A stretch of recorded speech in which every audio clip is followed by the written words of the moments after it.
Go Figure TV. Revolutionary salute. Revolutionary salute. Like, share, subscribe.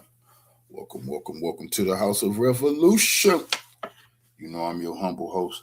The Yameen of Revolution. Trump surrenders to Iran. Putin unleashes hell on NATO. But before we get into that, be sure to wipe your feet. That means hit the like button. You in the House of Revolution. Like, share, subscribe, support the platform, y'all. Well, let's get right into the content. Salute. Donald Trump waving the white flag of surrender to Iran. I'm sure you're seeing AI viral videos like this one circulating online. Donald Trump said he was not going to end this catastrophic war in Iran unless there was unconditional surrender. Well, Donald Trump just got unconditional surrendered. He did an unconditional surrender to Iran, giving Iran everything they wanted. Donald Trump announced that there was a deal that was very close to being formed on Saturday. And now that we're seeing what this deal looks like, it is a total surrender by the weak and pathetic Donald Trump and his weak and pathetic regime. It shows what a good deal former President Obama's JCPOA was. And for all the MAGAs and Republicans who had always been attacking Obama's deal with Iran, that non-nuclear deal, Trump just did a deal that is 100 times, maybe 1,000 times worse. I want to dig into what went down. You know, this weekend started with Donald Trump saying, I am not going to attend my son Don Jr.'s wedding.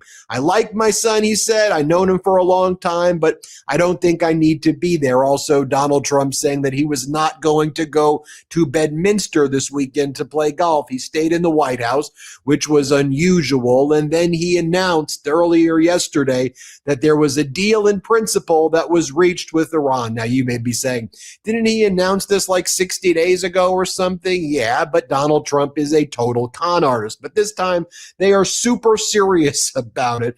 And so Donald Trump made a social media post that then lots of Donald Trump's allies in the Republican Party said, wow, this is terrible. Donald Trump's former Secretary of State Pompeo attacked it. Ted Cruz attacked it. So many people on the right wing were attacking it. And Donald Trump, of course, has his MAGA troll army that was trying to push back on that. Steve Chung, Donald Trump's communication director, was making post after post last night as well. It's like, Donald Trump's still working. It's 8 p.m. Donald Trump's still working. It's 9:30 p.m. He's a one of one.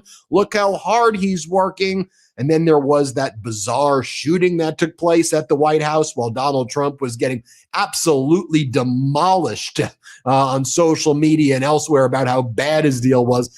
Then there was this shooting, and there was apparently 30 shots fired at the White House. And then people like, what the heck's going on there? And then when people went back to focusing on, okay, what is going on? They said, wow, this is the worst deal ever.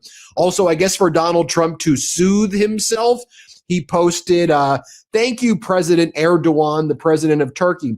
Trump is the leader the world has been awaiting for centuries. He doesn't just talk about strength.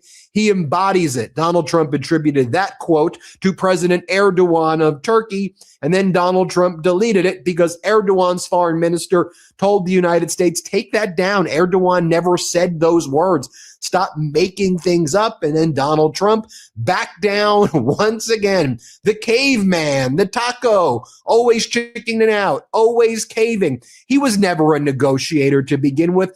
Always a pathetic loser his entire life who bankrupted things. Now, here's what Donald Trump posted yesterday. I am in the Oval Office at the White House. We had a very good call with, and then he lists all of these leaders in the Middle East, notably doesn't talk about consulting Congress. How about the House? How about the Senate? How about war powers authorization? No, he just lists all of these Middle East leaders and princes and Middle East royalty. And then Donald Trump says, we talked about this peace deal, this memorandum of understanding pertaining to peace An agreement has largely been negotiated subject to finalization between the United States of America and the Islamic Republic of Iran and the various other countries as listed. Separately, I had a call with Netanyahu of Israel, which likewise went very well. It didn't go very well. And Donald Trump lies about everything.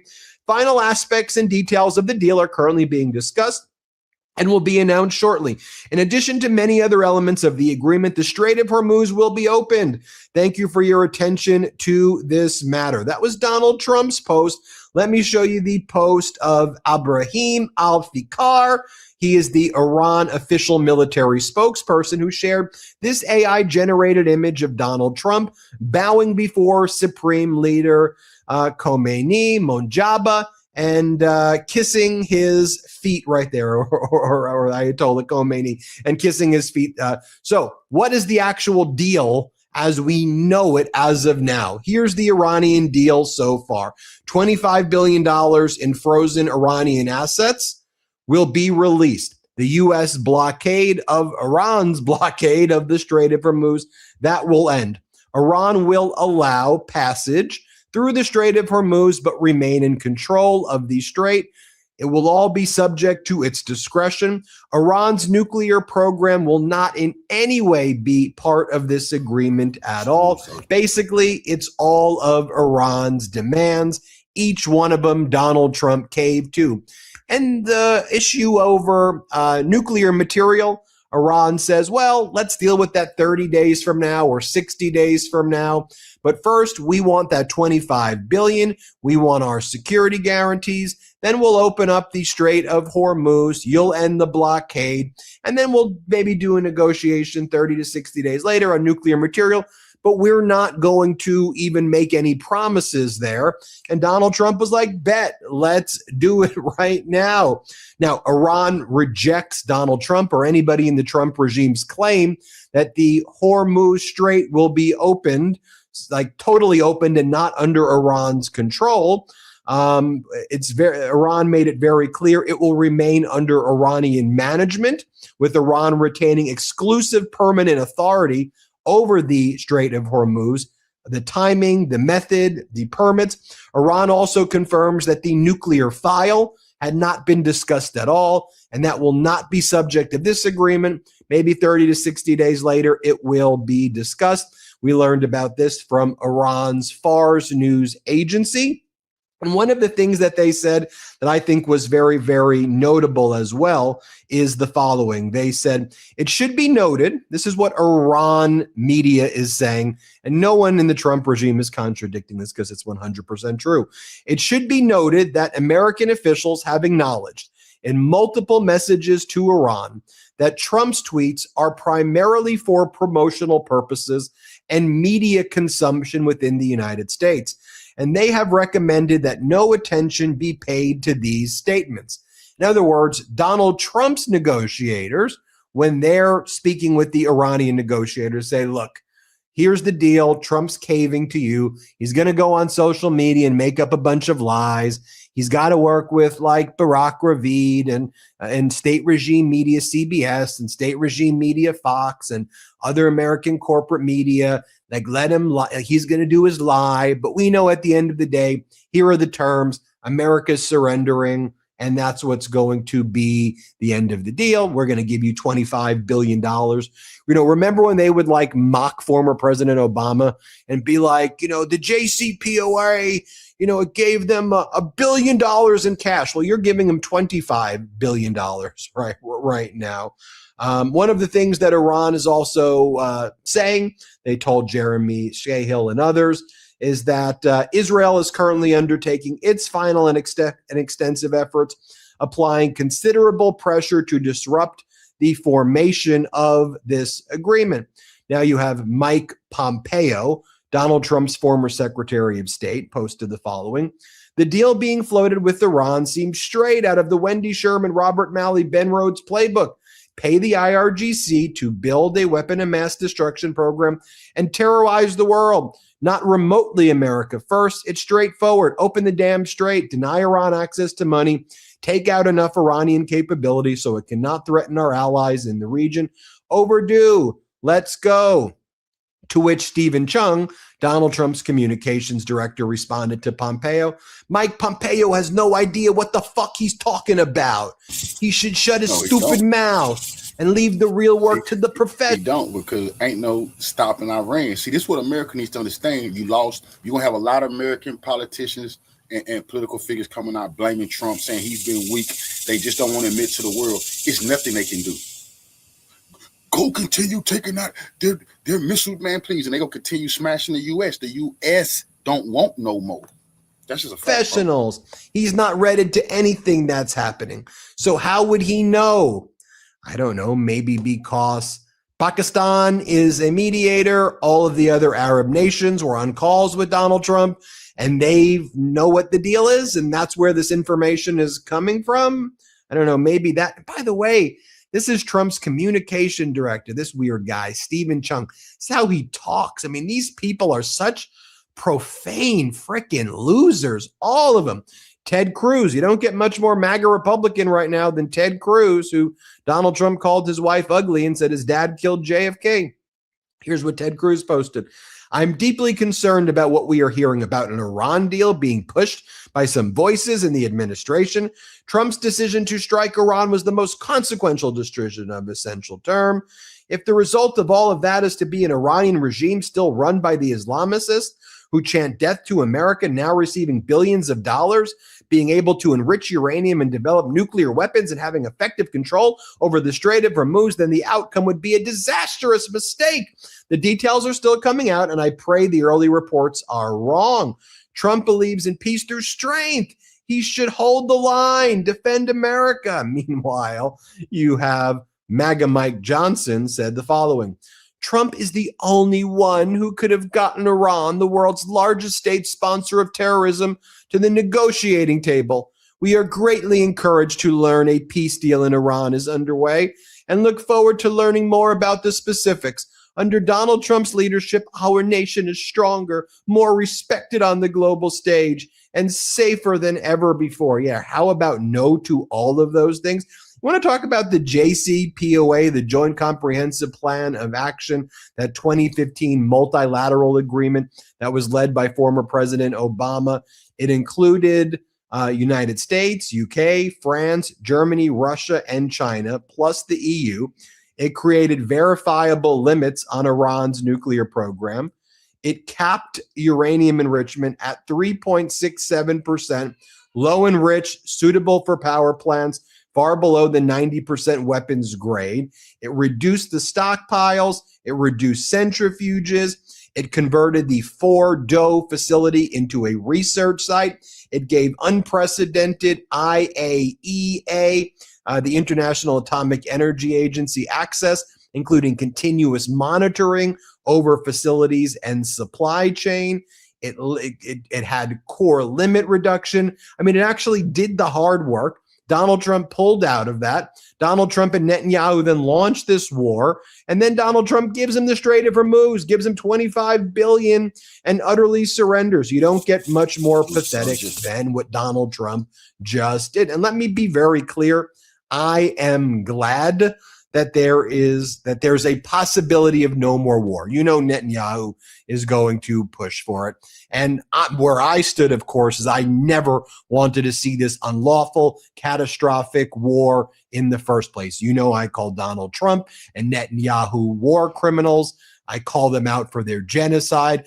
I call them out for what they did in Manab, the slaughter of all those little girls, and countless other innocent lives who they killed in Iran and elsewhere. I think we need to reflect, though, on Donald Trump acting all tough, and I'm going to do this and I'm going to do that. And then he surrenders. He surrenders when the pressure is put on him. I'm glad ultimately that this is the outcome, but we should never have been in this unlawful and catastrophic war from the outset, period, full stop. And now Trump has made us weaker. He's demonstrated that there is no United States security umbrella that exists. How do you think this is going to be viewed, not just in the Middle East? How do you think it's going to be viewed in Asia and elsewhere? It shows that America under Donald Trump is a paper tiger. The U.S. ran out of all its munitions. You couldn't have run a war. No, it's not America under Trump. See, that's what the Democrats trying to pull. America under any president is a fucking paper tiger. That's the point. Worse than Donald Trump did in every aspect. War is never the answer. Donald Trump is the most incompetent person at every damn thing that he does. He's been a loser his whole damn life, and he's showing what a weak, pathetic loser, coward that he is, and especially all those MAGAs who would go after Obama, showing what losers they are. You have Iran's foreign minister spokesperson posting the following. In the Roman mind, Rome was the undisputed center of the world, yet the Iranians shattered that illusion. When Marcus Julius Philip the Arab marched east against Persia, the campaign did not result in Roman victory. It ended in a peace established on Sasanian terms. The emperor had to come to terms. And that's what they're saying, especially as they post these images of Donald Trump bowing down to the Ayatollah right there. I want to talk about this, what Gregory Bruce said. I'll show you this comment. The U.S. did manage, Ben Rhodes goes, nothing was accomplished by Operation Epic Fury except putting the IRGC in charge of Iran in the Strait of Hormuz. Then Gregory Brew responds, the U.S. did manage to kill Iran's leader, historically cautious decision maker with a healthy respect for U.S. military power, and replace him with a collective leadership dominated by military figures who believe most effective means for ensuring Iran's defense is taking the global economy hostage while turning the Persian Gulf into a live fire zone. That's what he had to say. I want to also highlight something else right now, though. We know that Donald Trump surrendered. We know that he capitulated, right? But I want to point this out as well. What other news has broke in the past 24 hours? We know that Donald Trump going through the Department of Justice website, removing all of the references to January 6th insurrectionists.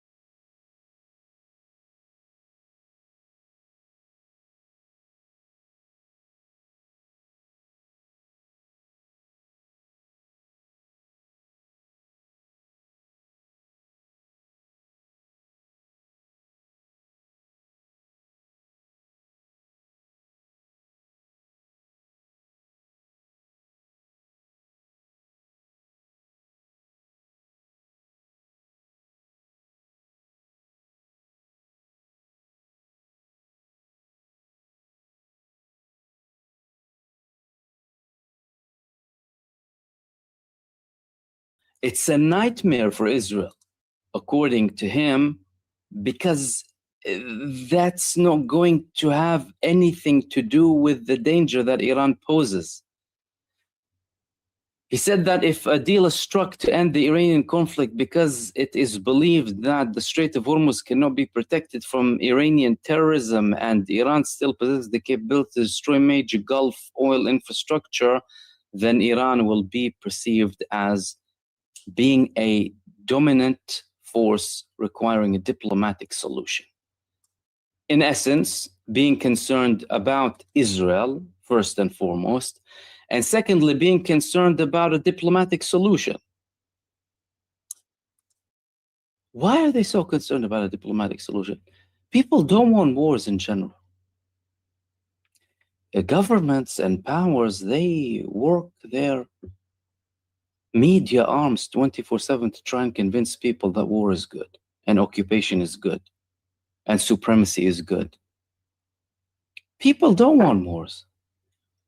But these Zionist elements in the United States and anyone in that sphere are trying to convince us that that is the way forward, and any political and diplomatic solution causes a lot of problems for them. And the fact of the matter is, they are still in power. They're still in the administration. They're very close to Donald Trump. And that's why Donald Trump was saying that there are people who want me to stop and people who don't want me to stop. So all of the talk needs to be put in its context.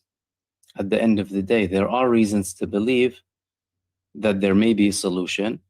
On the other hand, there are reasons to believe that the pressure might still be on, and the United States might go, at the end of the day, for an attack for the sake of Netanyahu, because they deceived the Iranian side before, and they attacked with Israel. And the second attack was bigger. Now, they're talking about the final draft. And according to Saudi media that was circulating in other networks too, and Israel spoke about this as well, a final deal draft has been published. What does it say? It speaks about an immediate, comprehensive, unconditional ceasefire on all fronts, including land, sea, and air. Mutual commitment not to target military, civilian, or economic infrastructure. An end to military operations and halt to the media war. Commitments to respect sovereignty, territorial integrity, and non-interference in internal affairs. Guaranteed freedom of navigation in the Arabian Gulf, the Strait of Hormuz, and the Gulf of Oman. A joint mechanism to monitor implementation and resolve disputes. Negotiations on outstanding issues to begin within 7 days. The gradual lifting of U.S. sanctions in exchange for Iran's commitment to terms of the agreement. Reaffirmed compliance with the international law and UN Charter. Now, if you notice, all of these things are against what Israel wants from the United States to force Iran to do. Netanyahu wanted something in the favor of Israel, not the United States. And this will, in essence, if implemented, limit Israel's capability to have any part of such an agreement. As a matter of fact, Netanyahu himself might declare that this agreement is non-binding for Israel. That would be the biggest problem that the United States would face because, well, are they or are they not included? Chances are they're not included. And chances are they're not aware of what's happening in the negotiations, just hearing about them after they're being declared. The only knowledge that they have in terms of the agreement itself is what comes to them directly from people speaking, so long as they have that access, because not everyone has access to that information. And we're not talking about the early phases of the deal, like when J.D. Vance and Steve Witkoff were talking. These are not the primary elements. And the American president is heavily involved. As a matter of fact, there were leaks from Iran saying that he has a much different approach in the negotiations than he does on social media and with these posts. So if all of that is going to happen, does that mean that Iran would also not have a problem with American military presence in the region when they previously spoke about not wanting the United States to have any sort of presence? So that could be the situation that hasn't been confirmed yet, which is, well, either the United States wouldn't have military presence or aggressive military presence, or Iran, that's one of the things that they might have leniency on and tell them, do you know what? Okay, so long as you have, I don't know, 10 years or whatever, we can have an agreement. But nothing has been published so far. That's coming following a lot of pressure from Gulf states for a deal to happen between the United States of Iran. This pressure was happening for the past couple of days, and that's why they're speaking about this now. According to multiple reports, Qatar, Saudi Arabia, Egypt, Turkey, Pakistan, everyone called the United States president, told him, take the deal with Iran, because we can no longer tolerate all of that looming threat. And that's why he is going ahead with these statements. Also, because of how much they lost with their missiles. US depleted nearly half of Pentagon's missile defense interceptor stock defending Israel during Iran war. Imagine a country the size of the United States doing all of that for the sake of a country, one country. What about the other threats that the United States faces? I mean, United States is the threat, by the way, so usually they are the threat to the whole world. But of course, being a threat brings you other threats because you're constantly having wars and aggression against other countries. Yet, half of the stock is for the sake of Israel. Saying all of that, the prospect of a war happening is still there. Donald Trump recently skipped his son's wedding amid reported strike preparations, again, simultaneously with all of the talks about this deal happening potentially between the United States and Iran, or an initial understanding as well. Marco Rubio had certain statements in that regard. Donald Trump had multiple posts as well on social media to do with Iran and the threat against Iran. He published this map on social media: the United States of the Middle East, Iran with the US flag. And again, you know, that's part of the propaganda at the end of the day for the United States, because Iran replied to him with this map as well. You know, maybe this is the map that's going to happen. Iran will be in America and the United States. These are posts. Look, we're used to Donald Trump having these posts.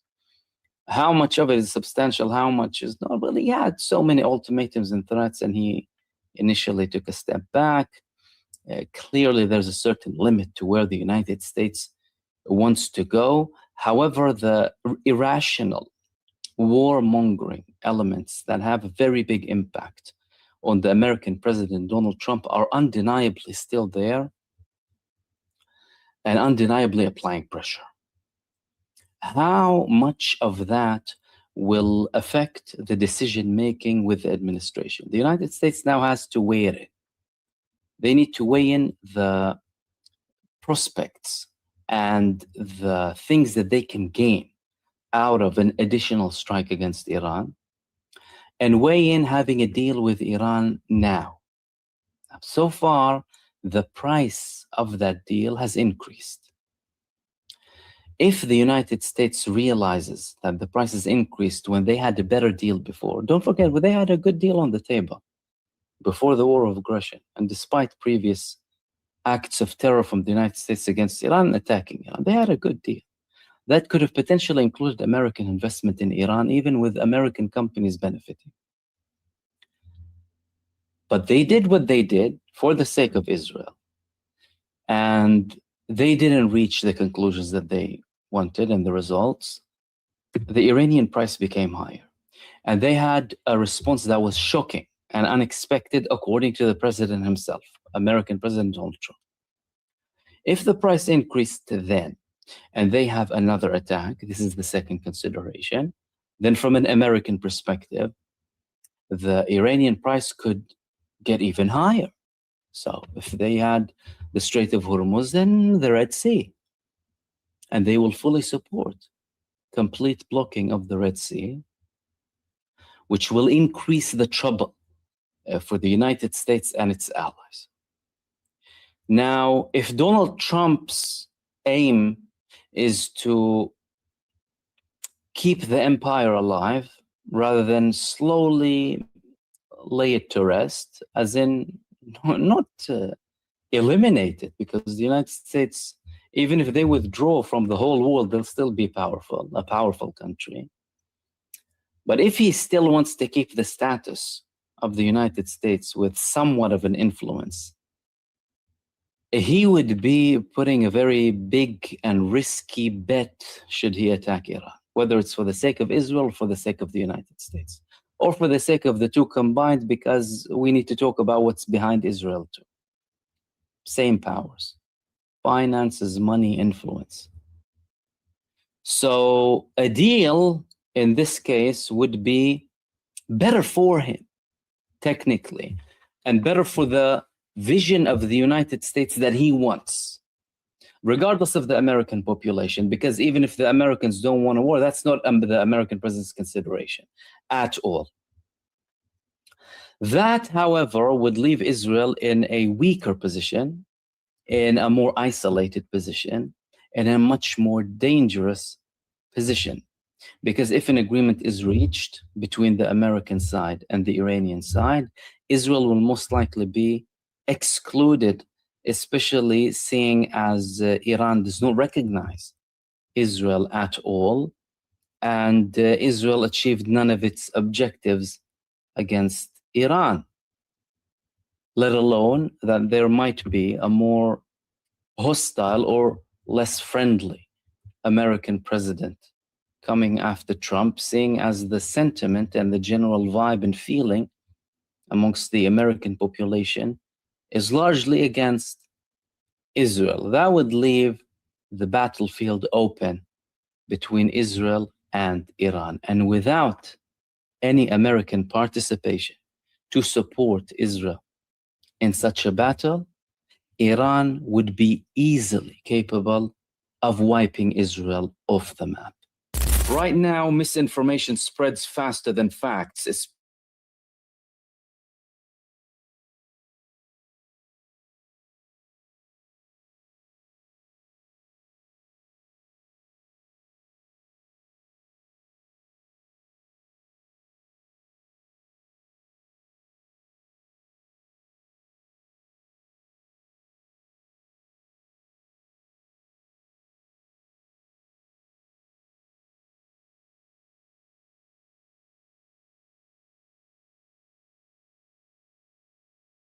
Spoke about this as well.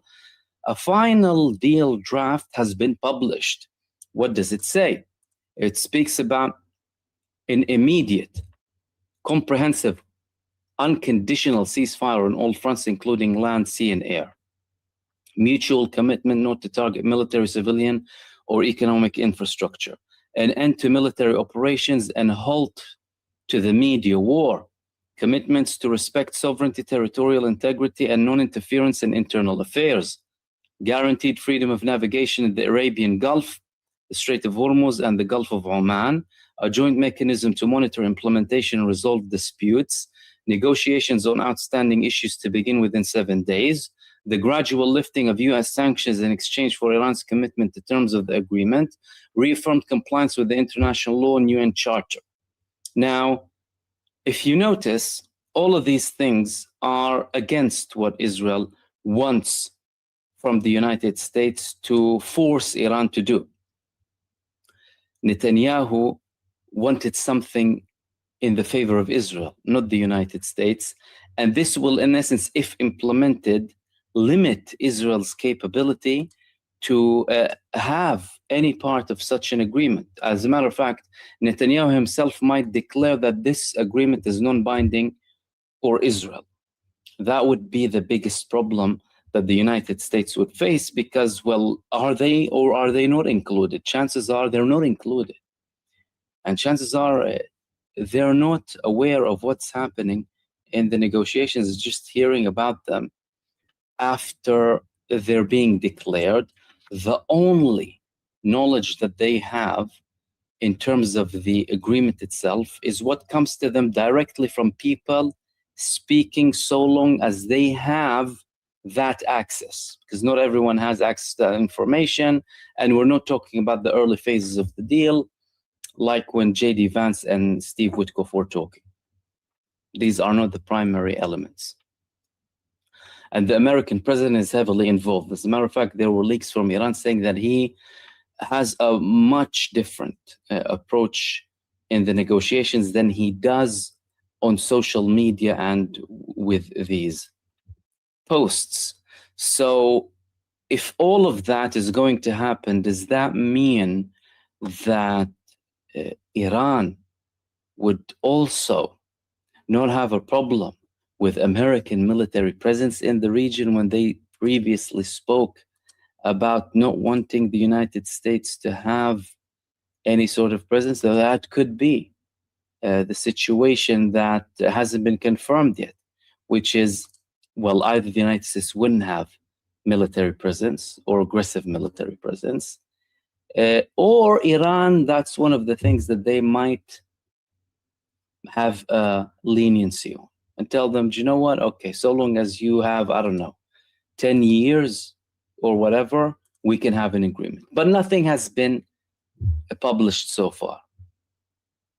That's coming following a lot of pressure from Gulf states for a deal to happen between the United States of Iran. This pressure was happening for the past couple of days, and that's why they're speaking about this now.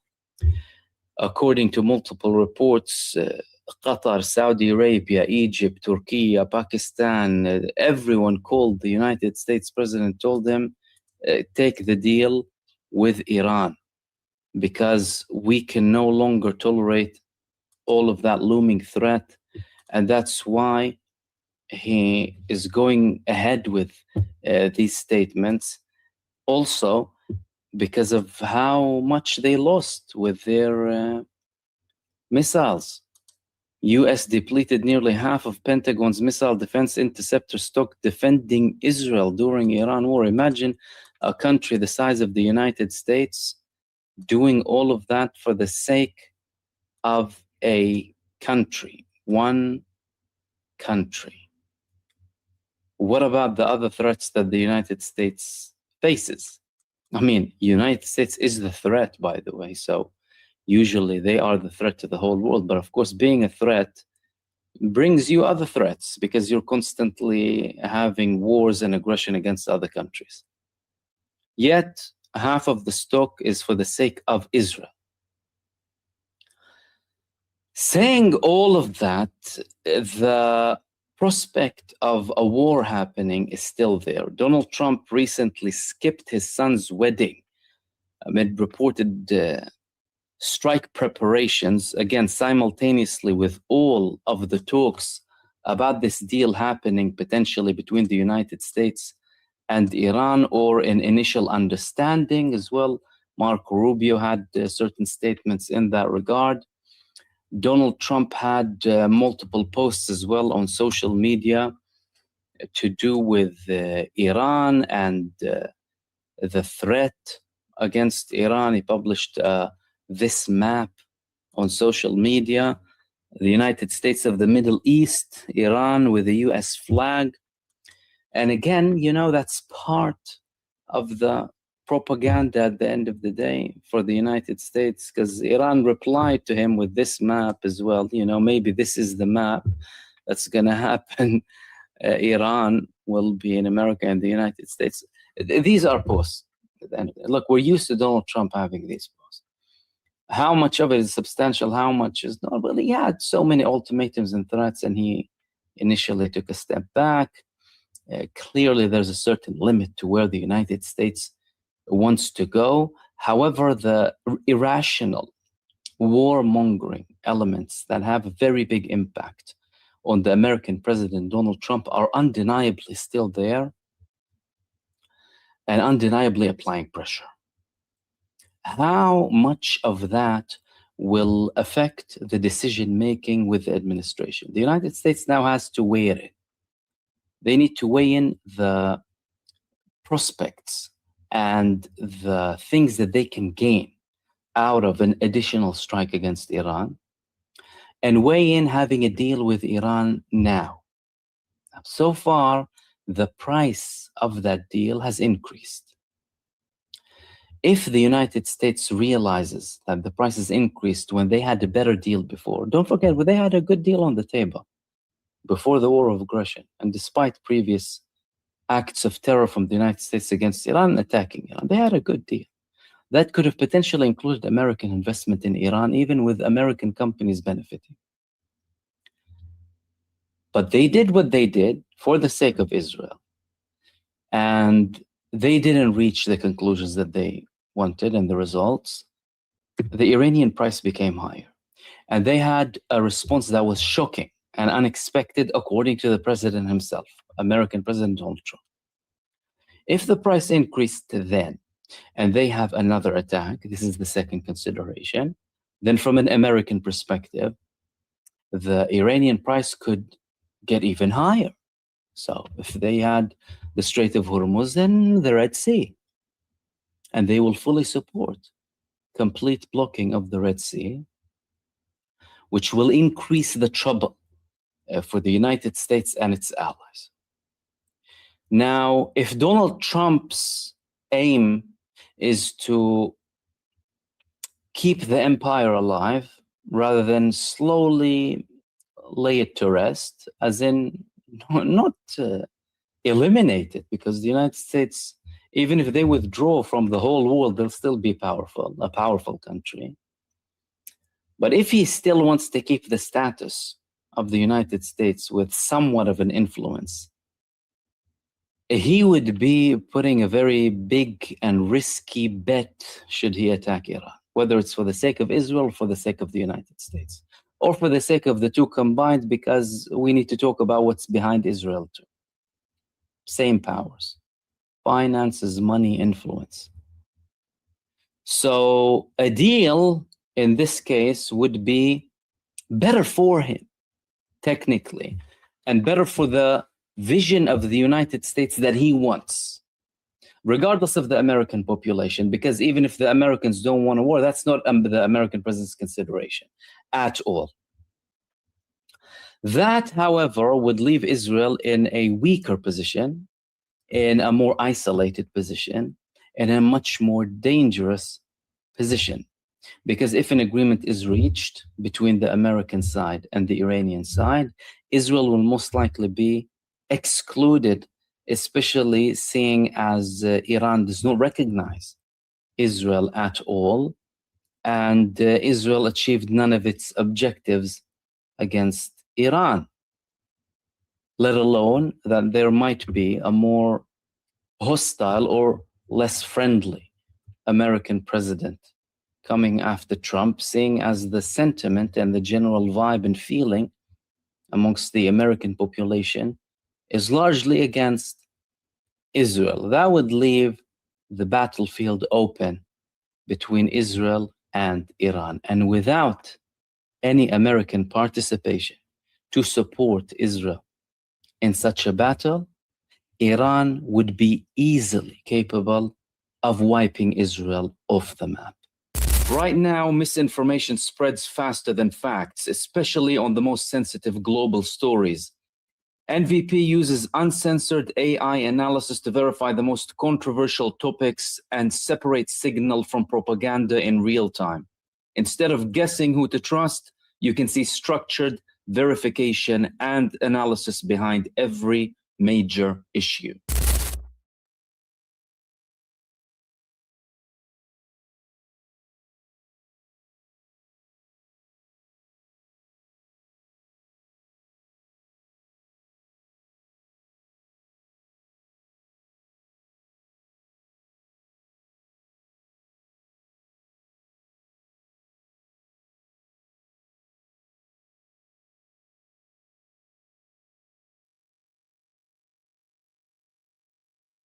Hey, everybody. Welcome to the Daniel Davis Deep Dive Roadshow edition. I'm just about to leave my Caribbean location, heading back to D.C., but too many things are happening for us to wait until we get back to the studio on Monday. President Trump overnight put out in a True Social that he thinks we're close to some kind of a deal. And after this long message of explaining all these different people that he talked to, et cetera, he said the final aspects and details of the deal are currently being discussed and will be announced shortly. In addition to any other elements of the agreement, the Strait of Hormuz will be open. That's his opening gambit there. That was last night. Today, all kinds of information, all kinds of rumors, leaks coming out online through Axios and several other places about what could be in the deal, stuff coming out of the Middle East. They're all in general agreement. But this morning from New Delhi, Marco Rubio was trying to defend this and telling people why he thought it was a good idea. Some progress has been made, significant progress, although not final progress has been made.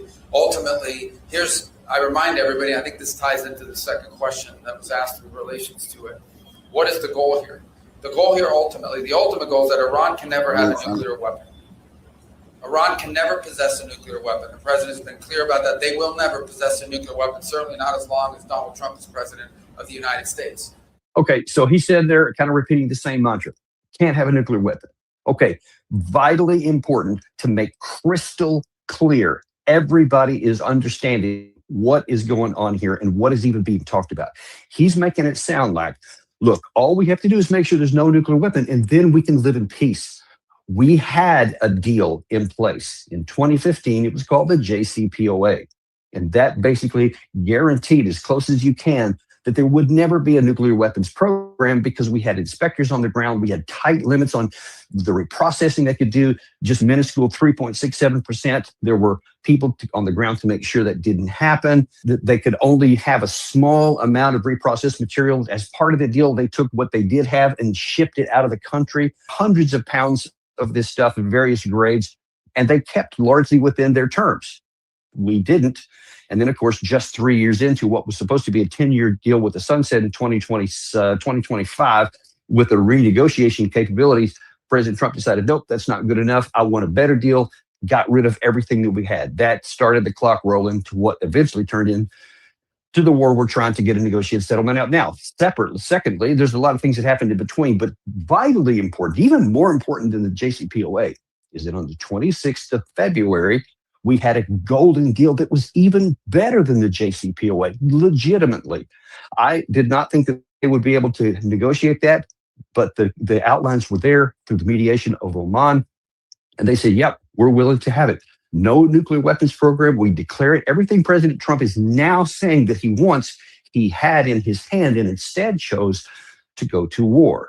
That's point number one. Then he says they can't have a nuclear weapons program. Okay, well, they've always been saying it. They said it again just this past week. They don't want a nuclear weapons program. They don't have a nuclear weapons program. There was no imminent threat of a nuclear weapon 2 weeks away, as it was fraudulently claimed, that led us into this war.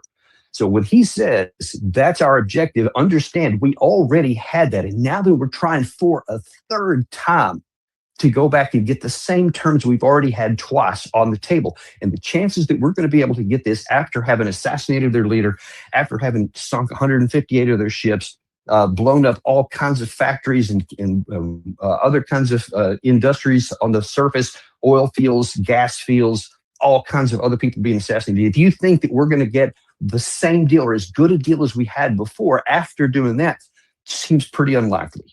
Stranger things have happened. We'll wait and see. The next thing Rubio does is go back to one of his good old-fashioned things. I'm going to lecture you about what you're doing. Just don't look at what I'm doing. This issue of the straits. Okay, this is an international waterway. They don't own it.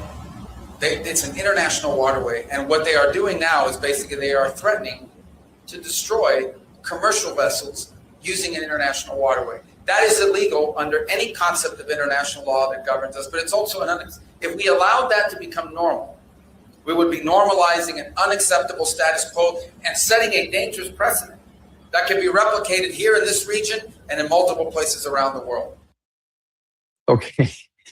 How dare they do that? First of all, let me just say that Iran did violate international law by doing this. You can't just blow up civilian ships in the Strait as they did to send a signal, this is what we're going to do. But you also can't be shocked when they do that. This is one of the things that I've been harping on for years on this channel. You have all of these actions that we have, and then when there is a reaction and a counteraction, we act all surprised. Like, I can't believe they did that. See how evil and wicked they are? Look, if you go to war with a country, if you assassinate their leaders, what do you think they're going to do? They're going to take whatever leverage they have and they're going to exploit it for their benefit. It's, according to international law, it's wrong, but it's also not shocking that they would do this. You're talking about the assassination. There's been a lot of information in the news for the last 48 hours or so that allegedly President Trump's daughter was the target of an assassination by Iran as retaliation. I don't know if that's true or not. It could be made up. It could also be very much true. After all, when we assassinated their leader, his wife was killed, his daughter-in-law was killed, his granddaughter was killed.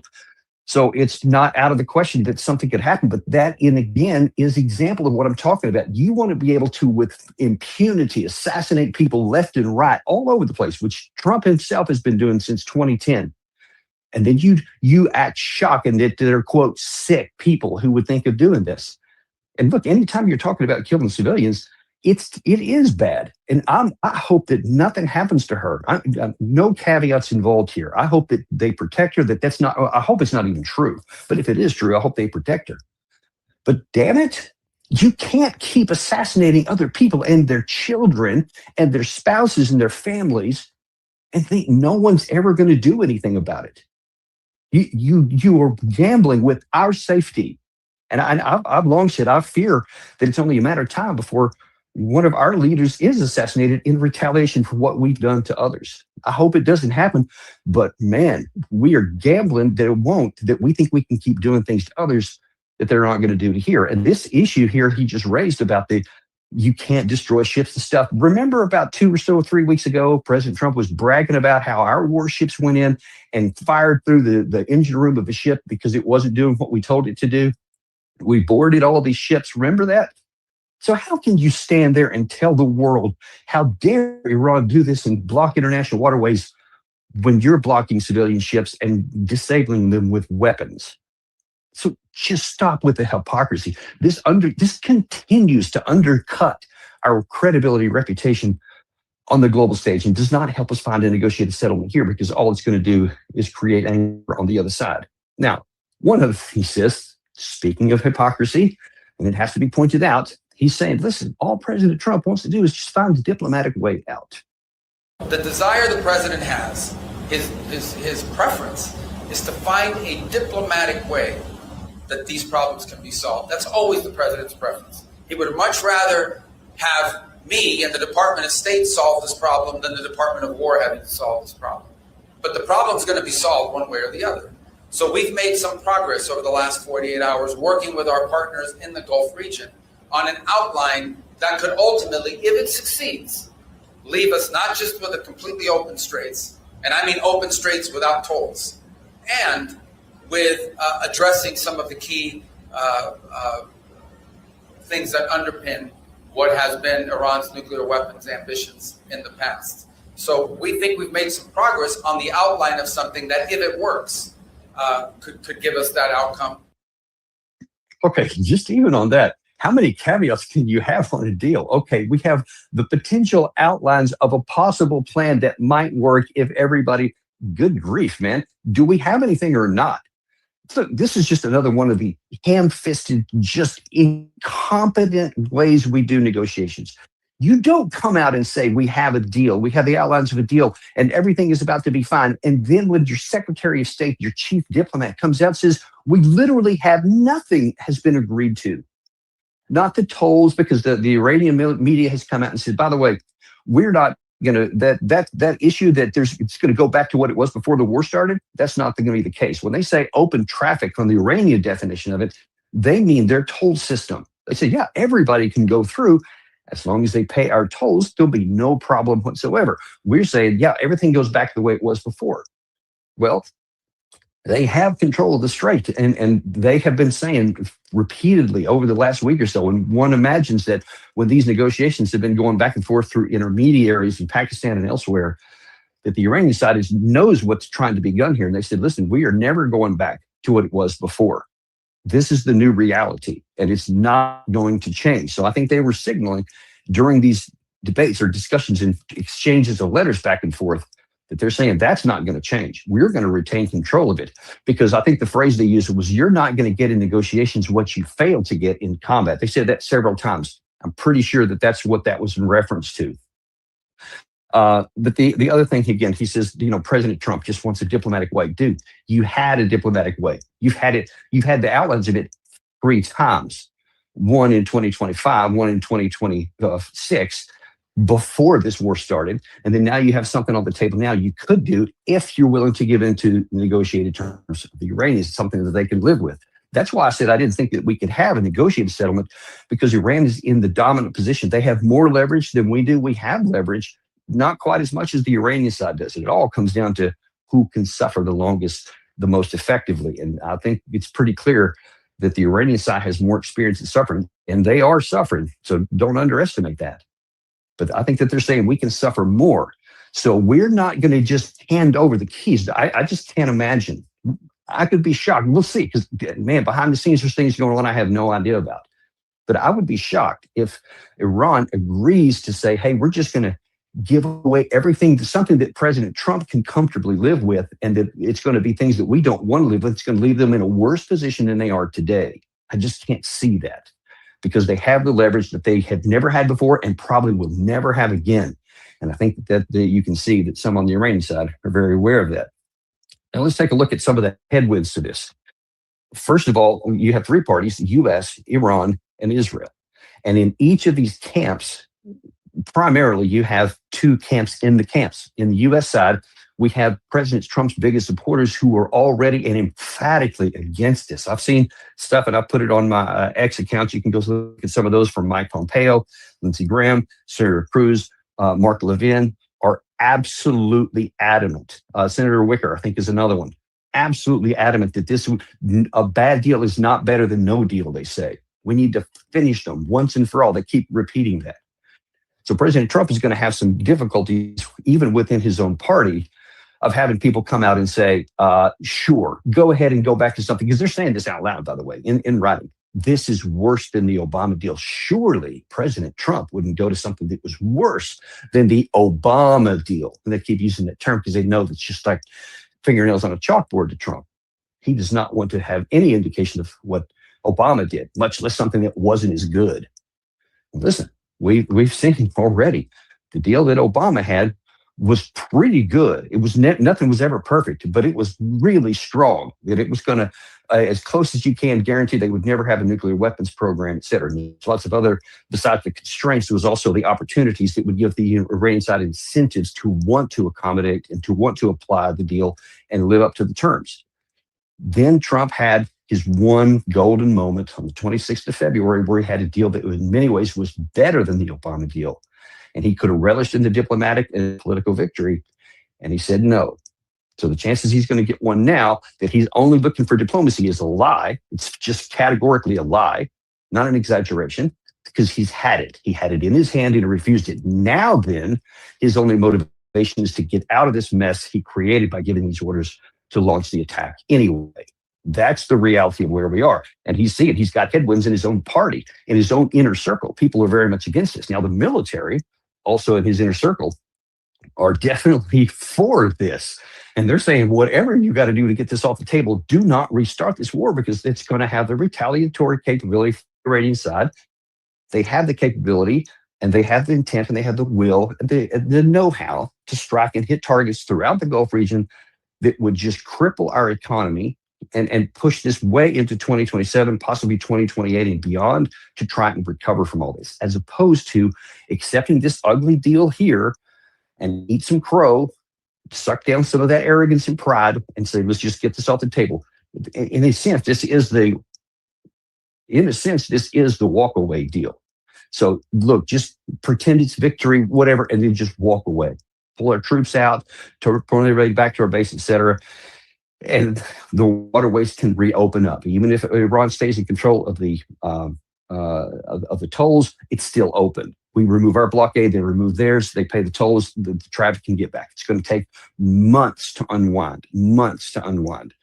So we're still in a problem where we're probably going to already have a recession. So don't think that this is going to make everything go back normal. I imagine the oil markets on Monday will probably be, the oil price will drop and the stock market will go back up again, but that's temporary. So don't get too excited about that, because the physical shortfall of energy is going to start to make its way felt. And instead of all the oil going back to like it was on the 27th of February, it's going to take months to get back to that, months. And so we're in for a rough ride no matter what. This is still the best of the bad options. Trey Yinks this morning from on Fox News was talking about some of the details here, and he said, this is loosely negotiated, reinforcing that we don't actually have anything yet other than an intent to have a negotiation. And some of the deals is that the U.S. military will stay for 30 days in the region, so we're not just going to redeploy immediately in case anything happens. In case the Iranian side restarts something, then we're going to stay there to return to the military. Or if they don't abide by the deal, he claims we'll return to the full-on military. Those are the things that the Pompeos and the Cruz and the Grahams are lusting after. He said Iran, and this is some of the key points. So he's already given some things away. He said Iran will be given sanctions waivers. So some sanctions will come off. Some of the frozen assets will be unfrozen. So they'll get potentially in the billions of dollars. They'll get back to. How he's going to square this with all of his acolytes that have been saying forever that Obama gave away all this cash, and now how he's going to be doing the literal exact same thing by unfreezing Iranian assets. He's not giving them any money.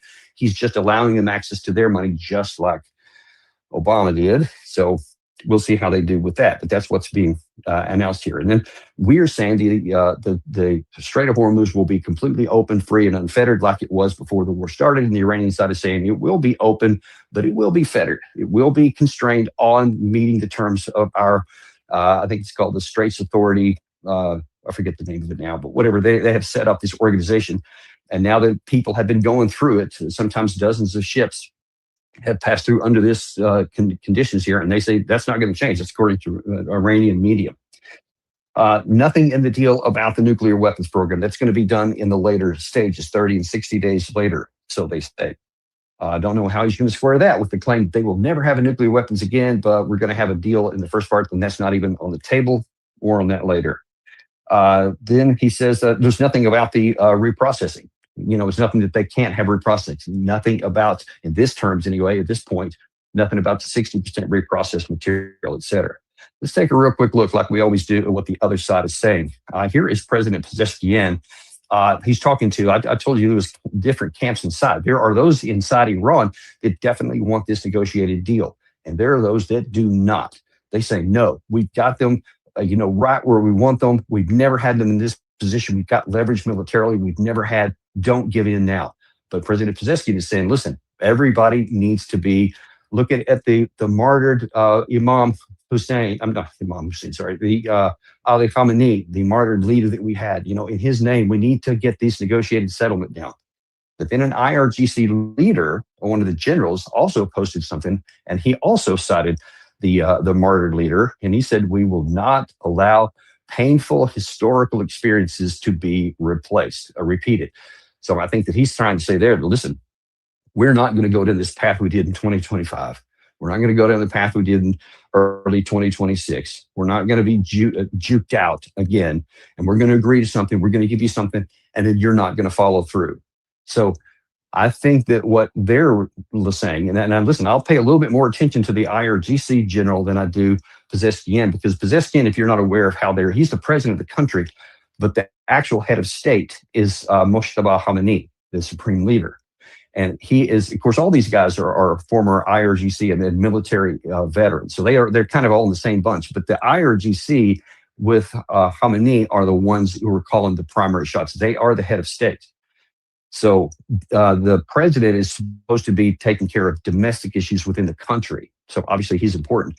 But the IRGC, they're the ones that have to do with national security and issues of foreign affairs. So they're all trying to work together. But if you see one thing coming down on the IRGC and something else from Pezeshkian or possibly even Ghalibaf, I'm leaning more towards what the IRGC says. So there's a lot of confusion and conflict even within the Iranian side. So even they might not want to give into something if the Pezeshkian wing, if they agree to something and all of a sudden the IRGC doesn't want to, it could fall apart because of that as well.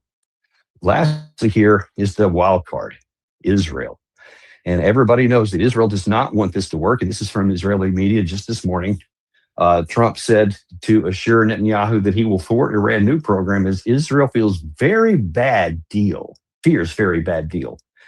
And that is the unspoken situation here, is that you have Netanyahu, and we showed you Alistair Crook's video this week, and you should go back and rewatch that one, because he said, listen, he needs this war. He needs this to continue on, because if it doesn't, then he is really vulnerable to go to jail, folks. Once this war is over with, now everybody's going to turn their attention back to the domestic issues, which preceded even 10/7/2023 and has been kind of on hold. And if these wars are off the table, then everybody's going to look back there. One of the other things is that from the Iranian side is that the ceasefire has to apply across the board to include Lebanon. There was an attack against Lebanon last night, which I think was a shot across the bow, which Netanyahu has done before when we had the first ceasefire that had to include Lebanon. You remember it didn't, and they had this big, huge strike, the biggest one ever after that had been announced. So there are so many headwinds against this deal working out here. I hope that it does. But man, we have to be sober-eyed, clear-eyed about this and sober-minded as to what's going on. So let's hope for the best, but we'll see what happens. And, I'm heading back to the airport literally right now.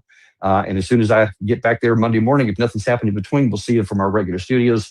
But in all cases, we appreciate you guys. We'll see you on the next episode of the Daniel Davis Deep Dive. You know, I don't try to talk you into buying gold or tell you how to run your stock portfolio, but there is a way you can help us. Subscribe, hit that like button, and share this with somebody you love.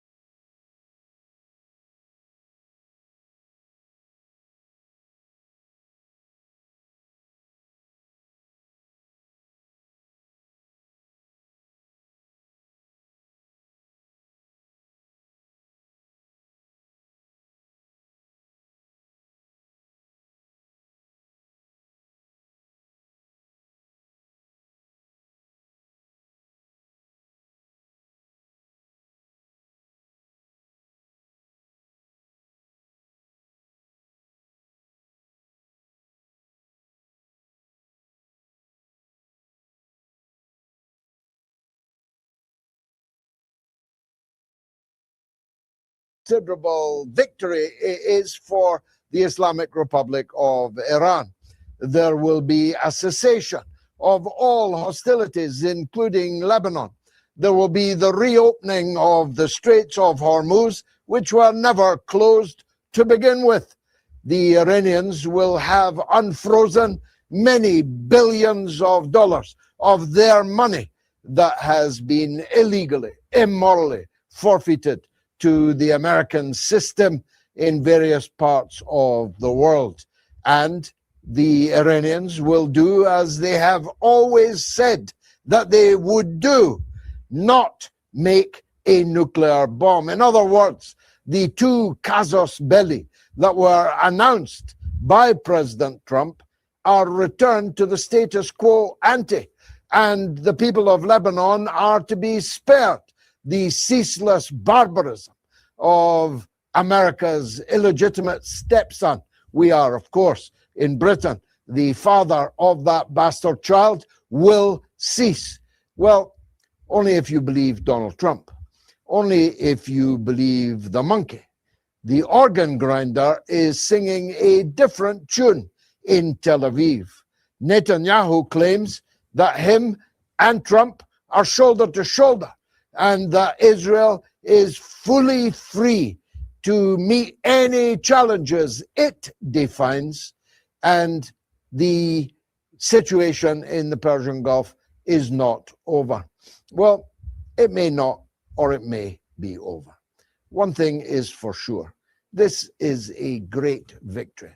How many blood-curdling threats has Donald Trump made to relaunch his murderous sneak war against Iran? How many tweets from Trump have you heard that he's hours away from launching devastating, civilization-ending, existential violence against the Iranians? How many times did you hear him say he was going to regime change? How many times did you see that Pahlavi pretender to the peacock throne, which was stolen actually from India in the beginning, but leave that aside? How many times were we told that Pahlavi, with his great army of support in Iran, was going home to lead a new era? Whatever happened to him, by the way? I haven't set eyes on him for some weeks. There's no more of that. There's no pretense that the Islamic Republic of Iran is going to change at all, except they now know their power. They now know the cohesion that the sneak attack for the 39-day war has produced in their country. They now know the levels of national unity that they enjoy. The leadership in Iran is now more powerful probably than it has ever been since the immediate aftermath of the Iranian Revolution. They have shown the world that they are a military superpower, able to fight the Americans and the Israelis at the same time and wreak devastating havoc upon both of them. Congress has revealed that 41 American aircraft were lost or severely damaged in the course of the 39-day war.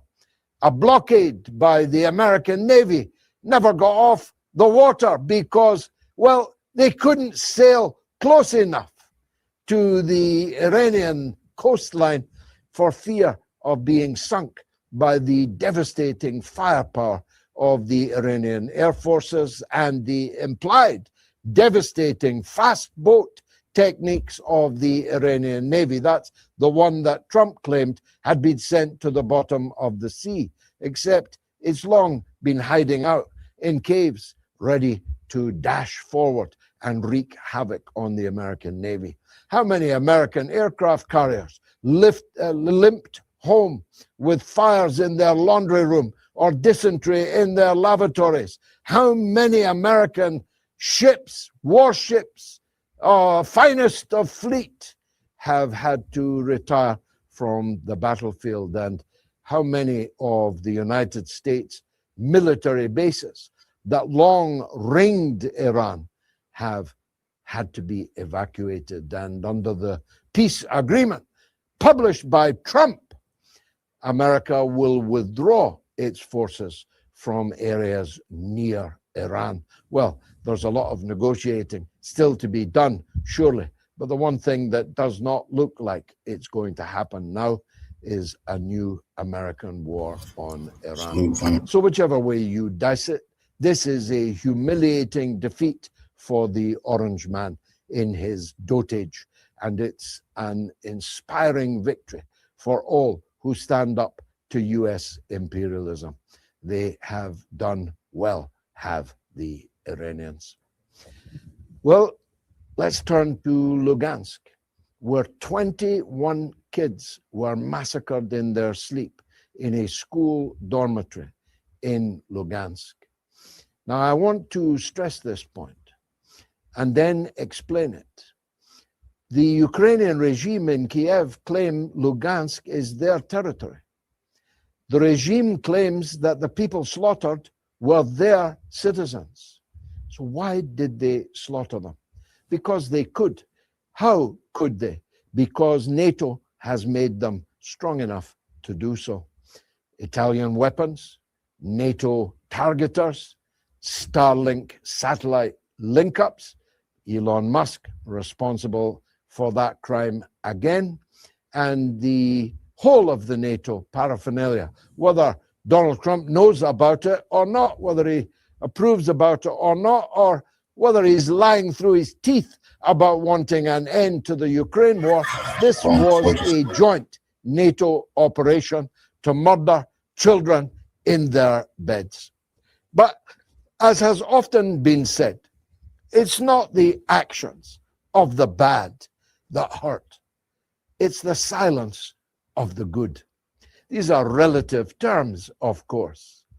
The good includes the BBC, includes CNN, includes the President of France, the Chancellor of Germany, the Prime Minister of Great Britain, the President of the United States, all of whom have been completely silent about this act of terrorism.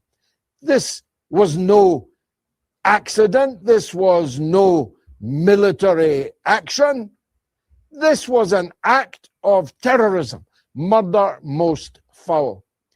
Now, as I said to the police officer who will be watching, who interrogated me at gunpoint at Gatwick Airport, terrorism is something that has to be condemned by all right-thinking people, whomsoever it is inflicted upon, whosoever is doing the inflicting. Terrorism, the killing and maiming of civilians for political ends, is an immoral, illegal act.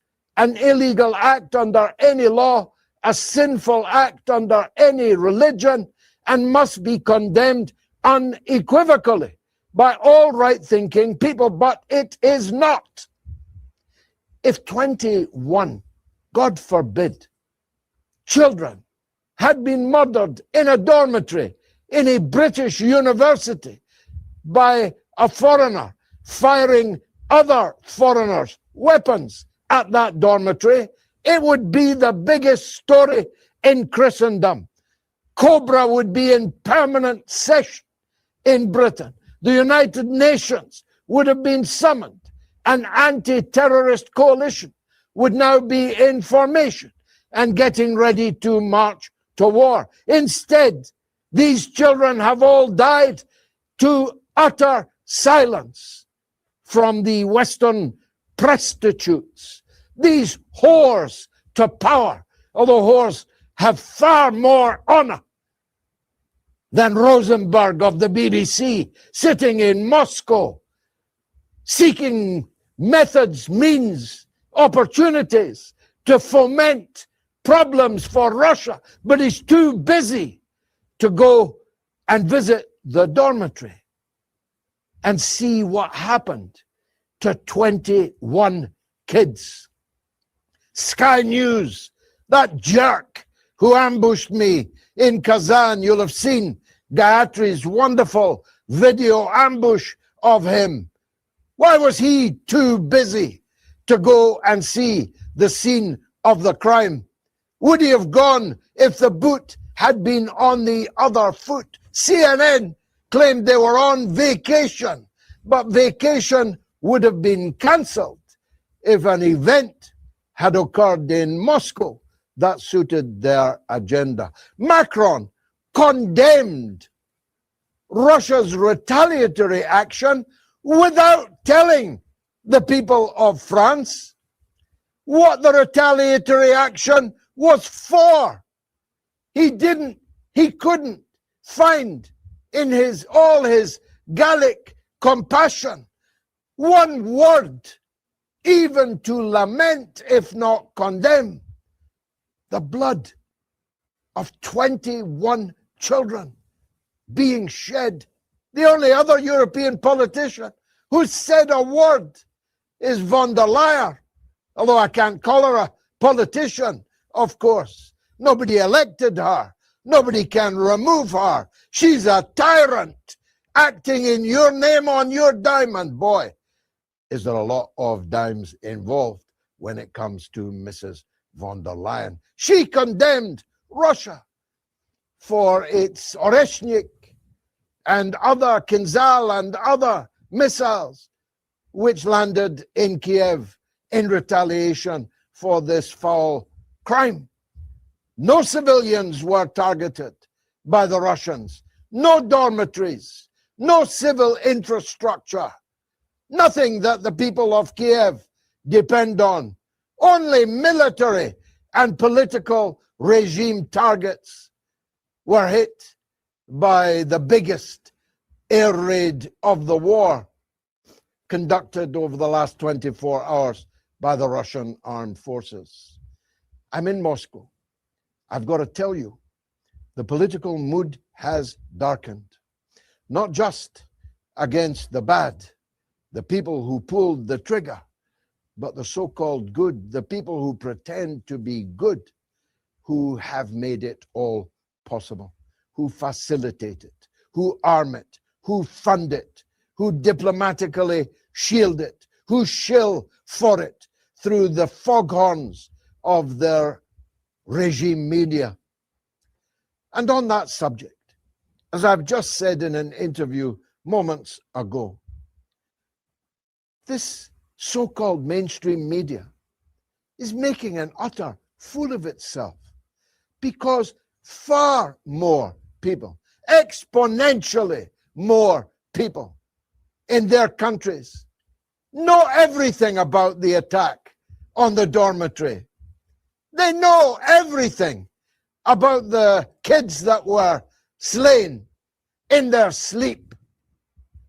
And then they look at their own television, last century technology, and they see that it isn't even reported.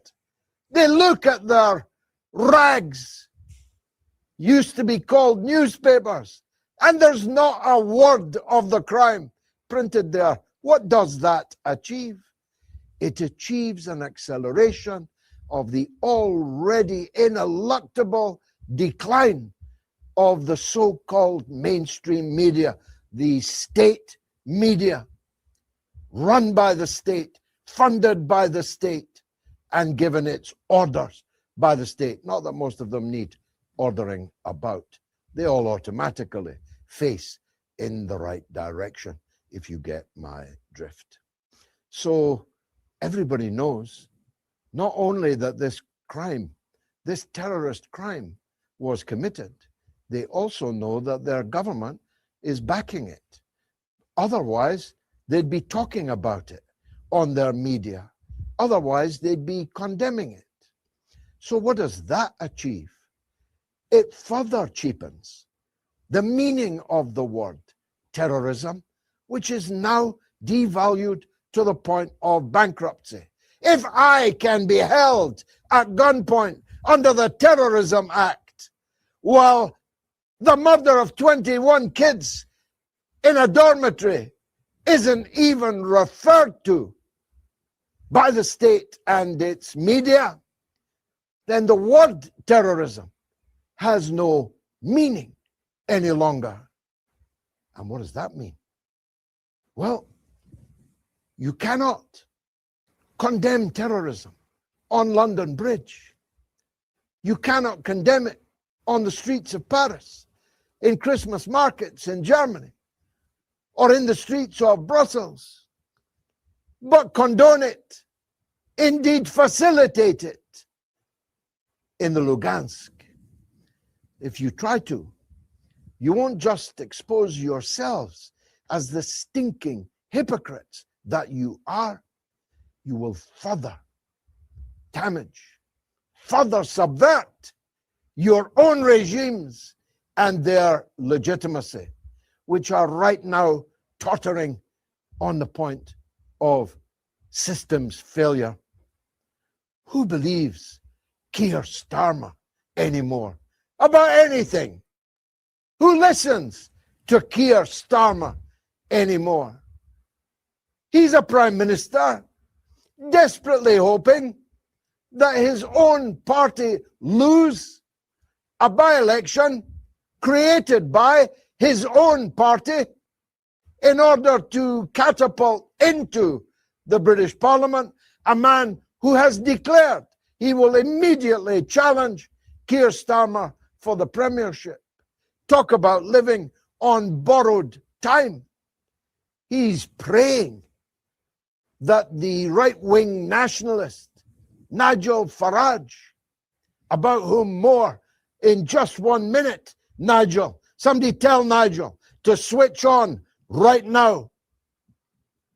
He's hoping that Farage wins the by-election so that he can cling on to office, but not power, in 10 Downing Street for a little bit longer. Now turning to Nigel. Well, Nigel Farage was revealed by what he claims to be a leak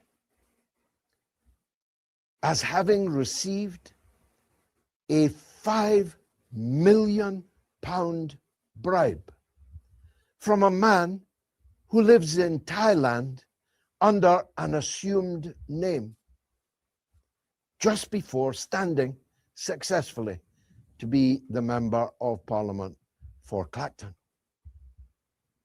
In so doing, and in not declaring it, he broke a fundamental rule of parliamentary standards. He is bound to be expelled from Parliament as a result. He barely goes there anyway. He's not actually interested in anything other than money. But when the 5 million Thai takeaway was offered, he grabbed it with both hands and he concealed it. He then bought a £1.4 million house in cash. Who has cash? 1.4 million to buy a house in cash. Well, Nigel did. And when that was revealed, he claimed that that 1.4 million pounds in cash had come from a TV program I'm a celebrity, get me out of here.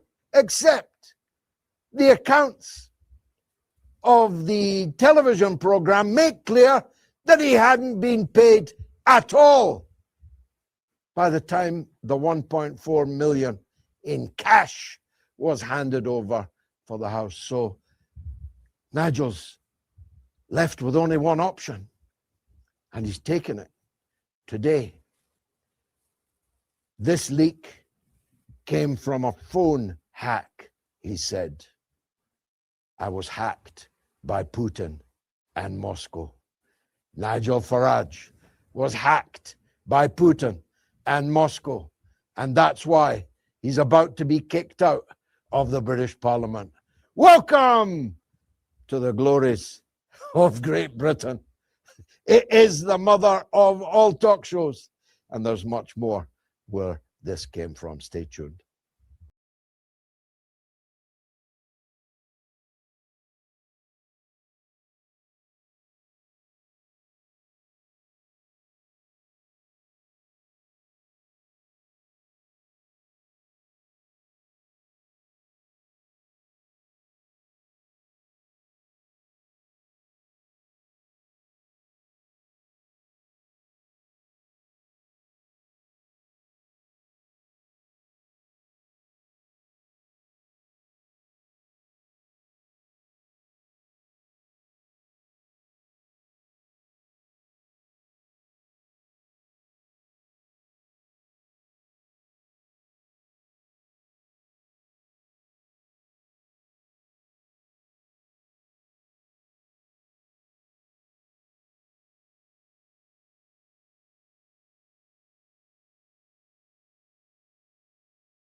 myth of Western air superiority is the Great Realignment panic. The ground is shifting beneath Washington's feet so fast you can almost hear the tectonic plates of empire grinding against each other. While Donald Trump was live on television, face contorted with that signature mix of bluster and barely concealed panic, threatening Iran with consequences like never before, the very Arab allies he thought would form the bedrock of his anti-Iran coalition were quietly packing their bags and heading to Tehran. I'm not exaggerating. We are watching what historians will one day call the Great Realignment, a moment when the calculations of power in the Persian Gulf turned inside out. The immediate trigger is the staggering revelation that the United States military lost at least 42 aircraft during what it called Operation Epic Fury, a number that has sent shockwaves through the Pentagon and every Gulf capital that once banked on American invincibility. We are talking about 4 F-15E Strike Eagles, an A-10 Thunderbolt, and most symbolically devastating of all, an F-35A Lightning II, the so-called untouchable stealth fighter that Iranian air defenses swatted out of the sky like a common pigeon.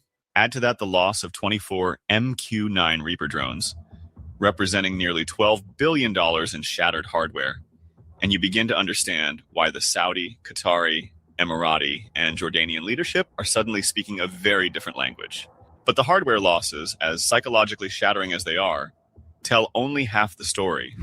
The deeper crisis for the empire is unfolding on the water.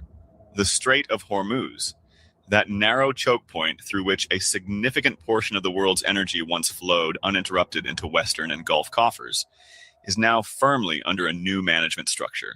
And the Arab states that once cheered on American and Israeli aggression against Iran are now staring at empty tanker lanes and hemorrhaging national revenues. The bypass pipelines and alternative routes they touted as their escape from Hormuz have collapsed, proven useless in the face of Iran's methodical blockade. Meanwhile, Iran itself is not suffering the oil storage overflow that Washington confidently predicted. Instead, Tehran has simply rerouted its exports through an elaborate network of land corridors, rail lines threading through the Caspian region and straight into China, making a mockery of the U.S. naval blockade. The oil is flowing, the money is flowing, and it is the Gulf monarchies, not Iran, that are gasping for economic air. This fundamental inversion of fortune is what has set off the panic you are now witnessing, both in the White House and in the palaces of the Gulf. If you are as outraged as I am by the endless lies, the fake pretexts, and the wanton destruction that American empire has unleashed on this region, then take a moment right now and smash that like button. Share this video so that the world knows what is actually happening behind the headlines. Drop a comment below, even if it is just a single word or a dot, because it tells the algorithm that people demand honest journalism. And subscribe now, because what I am about to tell you over the next few minutes will completely reframe how you understand this crisis. Let me take you inside the frantic diplomatic theater that has consumed the region this week, a theater that has seen Pakistan's Field Marshal Asim Munir depart Tehran with nothing concrete to show for his efforts, and yet his very presence there signaled a collapse of the American diplomatic monopoly. Munir landed in Tehran on Friday as part of what Islamabad describes as intensive mediation efforts. But what this really represents is the final nail in the coffin of the idea that Washington gets to dictate the terms of peace. He held meetings with senior Iranian officials, including Iran's top negotiator, trying to bridge the gap between an American proposal that is increasingly recognized as a list of humiliating surrender demands and an Iranian position that has hardened into something close to righteous defiance. The fact that no breakthrough was reached is not a failure of diplomacy. It is a reflection of the profound imbalance between the two sides. America, reeling from the loss of its most advanced warplanes and facing domestic outrage over a conflict built on fabricated intelligence, is desperate to extract any face-saving concession.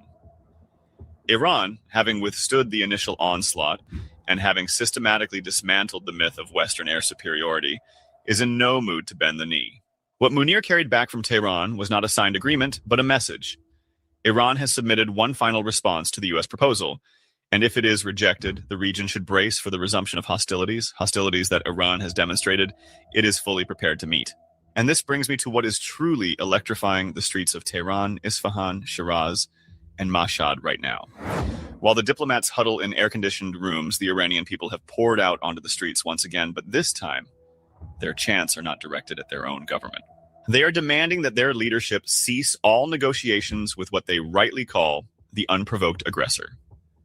After the assassination of their beloved leaders, after the destruction of critical civilian infrastructure with weapons paid for by American taxpayers, the Iranian street is in no mood for compromise.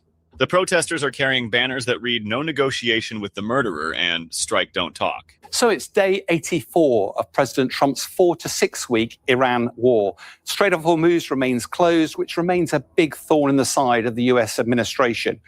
Meanwhile, there's been reports from the New York Times that Iran and Oman are in negotiations about how tolls might be charged if the Strait of Hormuz was to get opened again, despite President Trump threatening that they shouldn't be negotiating with Tehran, and absolutely any such tolls will be completely unacceptable. So why is Oman engaging with Iran on such a sensitive issue? Well, the reports from the New York Times also said that not only were they looking at suggestions for charging tolls, but also for charging for services provided to vessels as they made their way through the strait.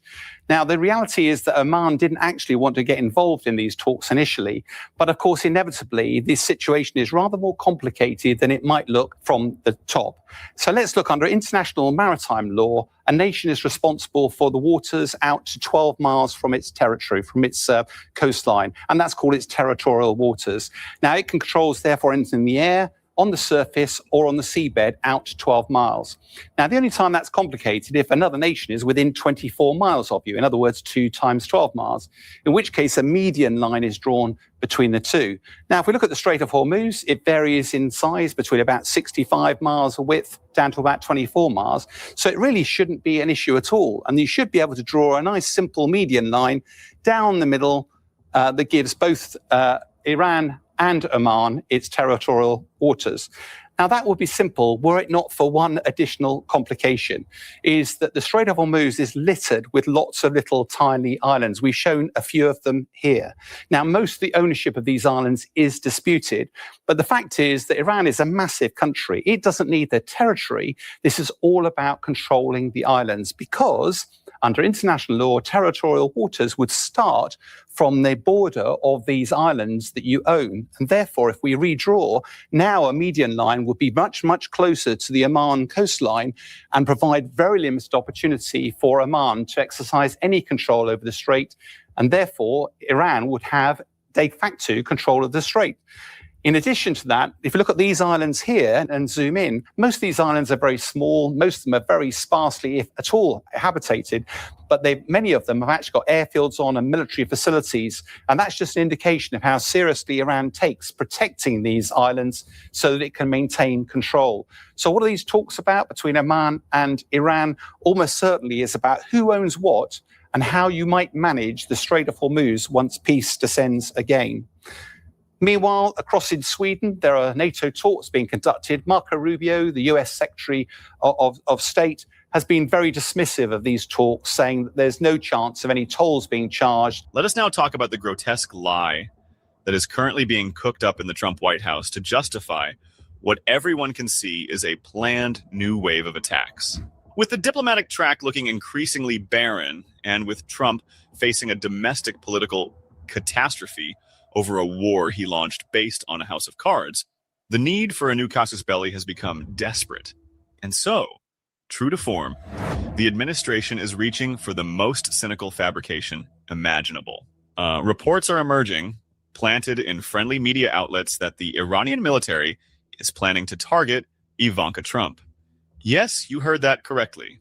The family of the American president is now being dangled as the pretext for more killing, more destruction, more flag-draped coffins returning to Dover Air Force Base. This is the playbook.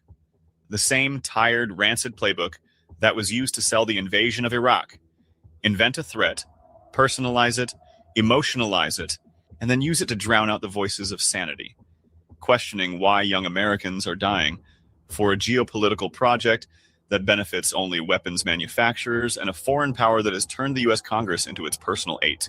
Let me be absolutely clear. This is a lie, a transparently manufactured excuse designed to greenlight strikes that the American military, frankly, is in no condition to carry out effectively. But here's the twist, the beautiful, ironic twist that must have Trump throwing his Diet Coke against the Oval Office wall.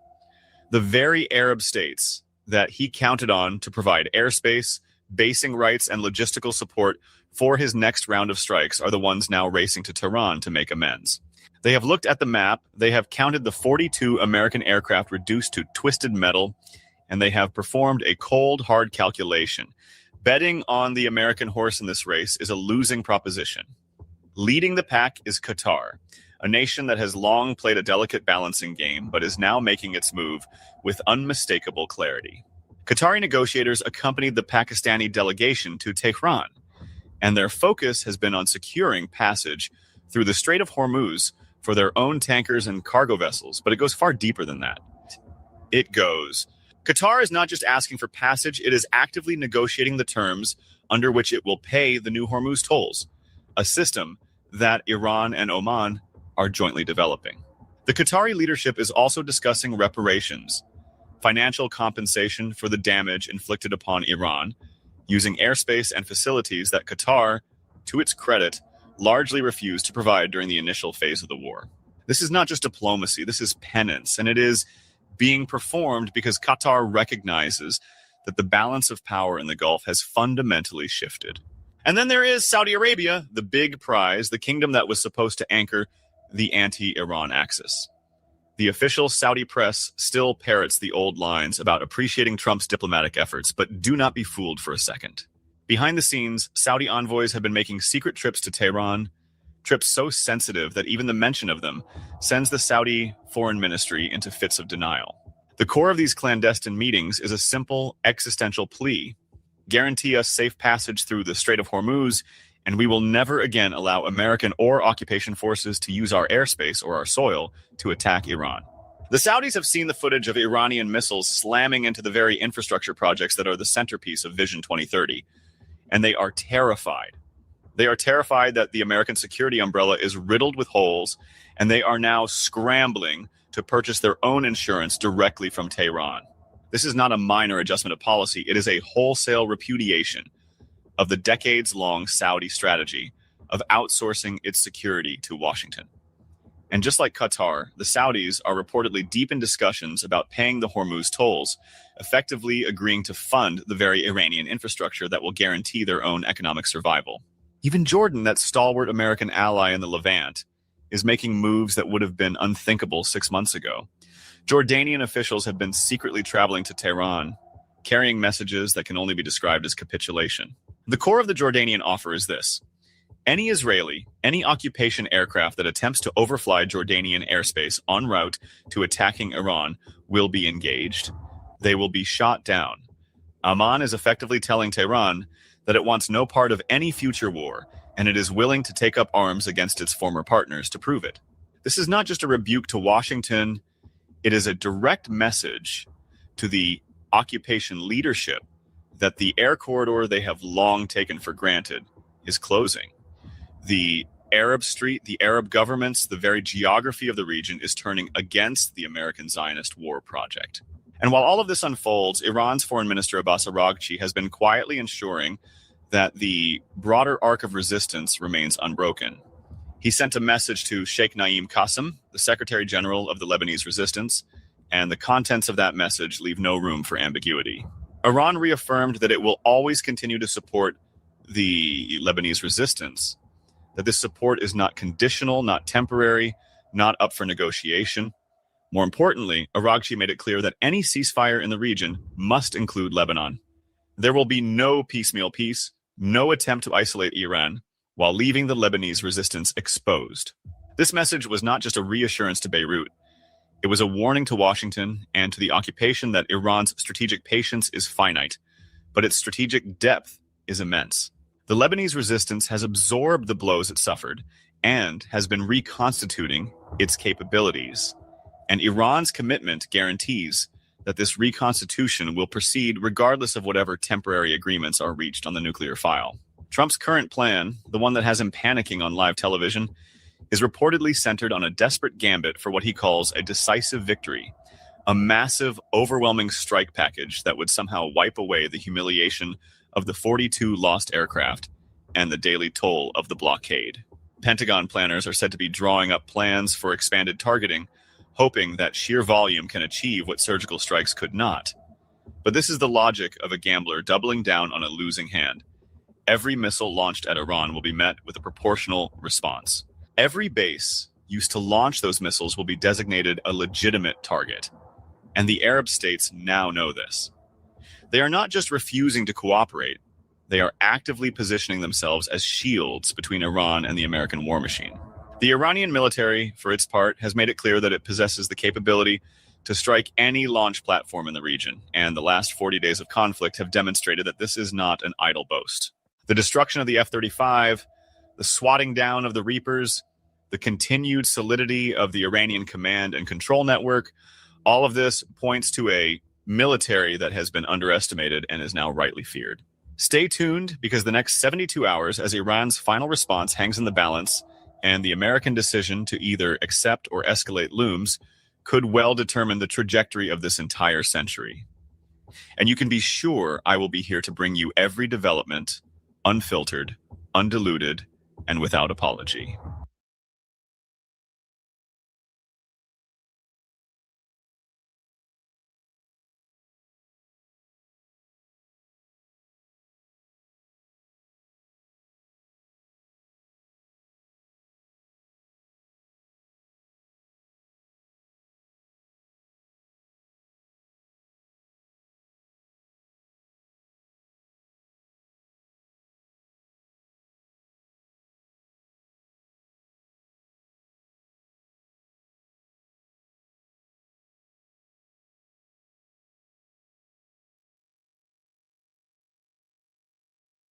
Good morning, everybody. Happy Sunday morning. We have a special edition here of Breaking Point. I know there's a lot going on for our premium subscribers about our shift over to Supercast, but we did have to jump on with our great friend, Dr. Trita Parsi, to break down this potential new deal between Donald Trump and the Iranians after significant regional effort. It does appear at this moment, I guess it's 9 a.m. on Sunday, that a deal may be imminent with all of the caveats that entails. So, Dr. Parsi, thank you so much for joining us. We appreciate it. Thank you. Let's go ahead and start off. Crystal, can we see the truth? I can read it for everybody. I will skip the long introduction names of all of the foreign leaders that were name checked here by Donald Trump. But what we see here is I am in the Oval Office. We had just had a very good call. All of these different leaders. Here's what he says, is that concerning the Islamic Republic of Iran, all things related to a memorandum of understanding pertaining to peace. An agreement has largely been negotiated, subject to the finalization between the USA, the Islamic Republic of Iran, and other countries. Separately, I had a call with Prime Minister Bibi Netanyahu of Israel, which likewise went very well. Final aspects and details of the deal are being discussed. In addition to many other elements of the agreement, the Strait of Hormuz will be open. Thank you for your attention to this matter. So, Dr. Parsi, just give us your breakdown here of what you note from the Trump truth and some of the emerging details around this so-called memorandum of understanding, which we believe will last some 60 days. So, first of all, there's no misspellings. There is no grammatical errors. There's no attempt at humiliating any side. He's got the title and the names of each of these different world leaders correct. And I'm mentioning this because before we have seen on numerous occasions true social posts by the president in which he says, hey, we're really close. And it's not a serious post. It is time to work well with the markets, to manipulate the markets. It doesn't have any indication that anyone else has reviewed the post in any way, shape, or form. This clearly was not written by him alone, although it does have his flavor to it as well towards the end. More importantly, though, when you take a look at all the different world leaders that he consulted with before coming to this conclusion, it's very important because it shows, what he's trying to do over here is to say, look, we're doing this in tandem with a lot of these different world leaders. And it is true. Many of them have been pushing very hard for this. Some of them have played a crucial role in the background to mediate this compromise that is being reached. Pakistan and Qatar in particular in the later phases of this. But it also gives them a certain degree of protection here in Washington. We saw the massive meltdown of warmongers last night when this was first announced. And even before it was announced, when they were getting notice that this was coming. They were just in a public panic. And this is despite the fact that they got 2 wars, they got every conceivable sanction in place, they got the worst rhetoric from Trump, they got efforts to assassinate leaders inside the country, send the weapons into the... There's nothing on the wish list of these warmongers that have not been tried, and it has failed miserably. Yet they're in a panic over the fact that their miserable failure is now going to be abandoned and going to go in a different direction. Mhm. But in that context, for him to be able to say, look, I'm doing it because all of these regional leaders are asking me to do this, is very important, not just to be able to show the regional anchoring of this, but also to be able to deflect of the criticism that invariably come, which is you abandon Israel. Well, perhaps Israel had abandoned the United States by manipulating the United States into this war in the first place. But nevertheless, Israel is not the only country in the region that the United States has some form of a partnership with. And it cannot be the only country that counts. And he's there listing all of these different countries that are telling him to go in this direction, seek a peace, put an end to this conflict because it's devastating for the entire region and for the global economy. So all of this, I think, in and of itself was showing this is much more serious than the previous instances. And then we do have confirmation both from some of these leaders in the region as well as from the Iranians that something is very imminent. So let's talk about what we know, the contours of the deal. You have a great piece up at your Substack, which is called Tree to Parsi, eponymously named. Is that the word? Is that the way you use it? In any case, everybody should go and subscribe to see your analysis there, which elaborates on your important post that you also put on Twitter that we all follow very closely. So in any case, you've got a great headline here, Warmongers in Meltdown as Trump heralds Iran deal.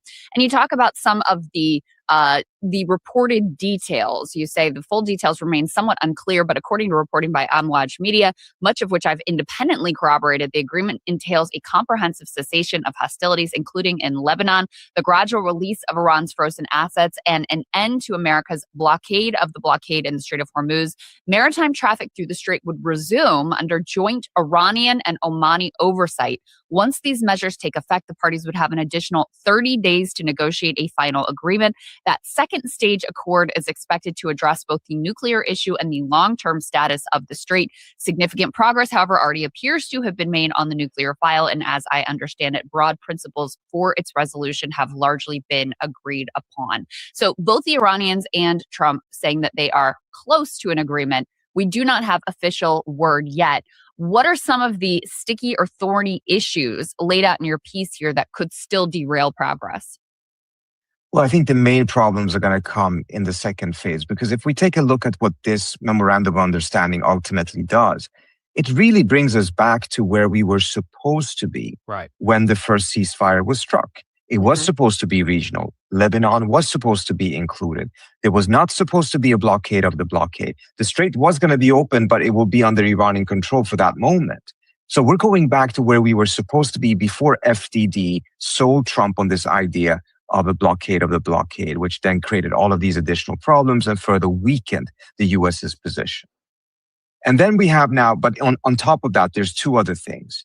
A commitment for a final deal within 30 days. It could be extended to 60, as well as some sanctions release of Iranian assets in the interim, which seems to be some sort of a goodwill measure that Trump had to give to the Iranian side.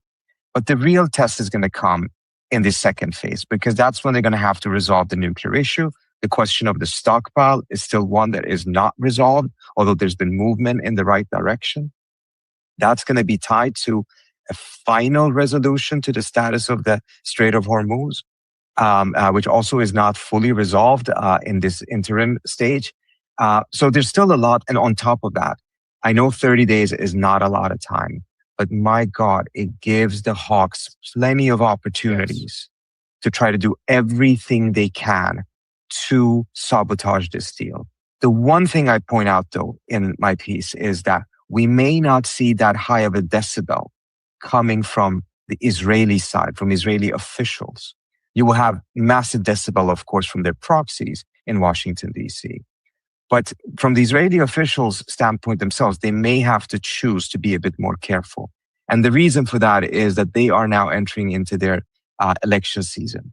And Trump remains very popular in Israel, and as a result, can damage any politician in Israel that chooses to publicly confront Trump over this issue. Right. And I think this is what Trump was hinting at, was it 2 or 3 days ago, in which he kind of out of the blue started saying that he's seen the polls and he's at 99% in Israel, and that he actually could run for prime minister, and that he may actually run for prime minister in Israel later on. I think that was a warning sign to the Israelis. That's telling interesting. Israeli officials that I'm so popular, I can be the kingmaker in Israel, and you would be unwise to go after me over this issue. Yeah, thinking about that and the Israeli faction here, there's two things, right? So there's their lobby here in Washington, and we have a taste of that. Crystal, I know you have it in the rundown about the neocon freak out. Here we have the former Secretary of State, Mike Pompeo. The deal being floated seems straight out of the Wendy Sherman, Robert Malley, Ben Rhodes playbook. Pay the IRGC to build a WMD program and terrorize the world, not remotely America first. It's straightforward. Open the damned strait. Deny Iran access to the money, take out enough Iranian capabilities so it cannot threaten our allies to the region. Damn, I really wish we'd thought of that maybe we'd even tried it. There was another one here from Robert Malley, who was actually one of the negotiators. He's not quite the path, but if this deal brings an end to the unjustifiable, unlawful war, to the senseless loss of life, and to the cascading fallout, I'm sure we'd be willingly accepted over the alternative. I think what's interesting beyond Mike Pompeo and Mark Levin, Mark Dubowitz. We have a good Lindsey Graham one here too. Oh, this is my personal favorite. I've been thinking about this all weekend. The amount of times I've read this particular paragraph, which is this: it makes one wonder why the war started to begin with, if these perceptions are accurate. I personally am skeptical of the idea that Iran cannot be denied the ability to terrorize the strait, and the region cannot be protected against itself against Iranian military capability. This is prefaced by if the deal is struck to end the Iran conflict because it is believed the Strait of Hormuz cannot be opened with terrorism and Iran still possesses the capability, then Iran will be perceived as being a dominant force requiring a diplomatic solution. Yes, Senator, that's true. And I think fundamentally, so that close to getting it. Yeah, it's like the worst person just made a good point, like that meme. But I do think it's important that that many of these neocons are grappling with the geopolitical reality that they wrought upon us on February 27th. There was no nuclear weapon in Iran. They were not close to getting a nuclear weapon. The Strait of Hormuz was open, and there was. I can only speak for myself. I would never have dreamed of the strategic humiliation of the United States that I'd be sitting here on May 24th.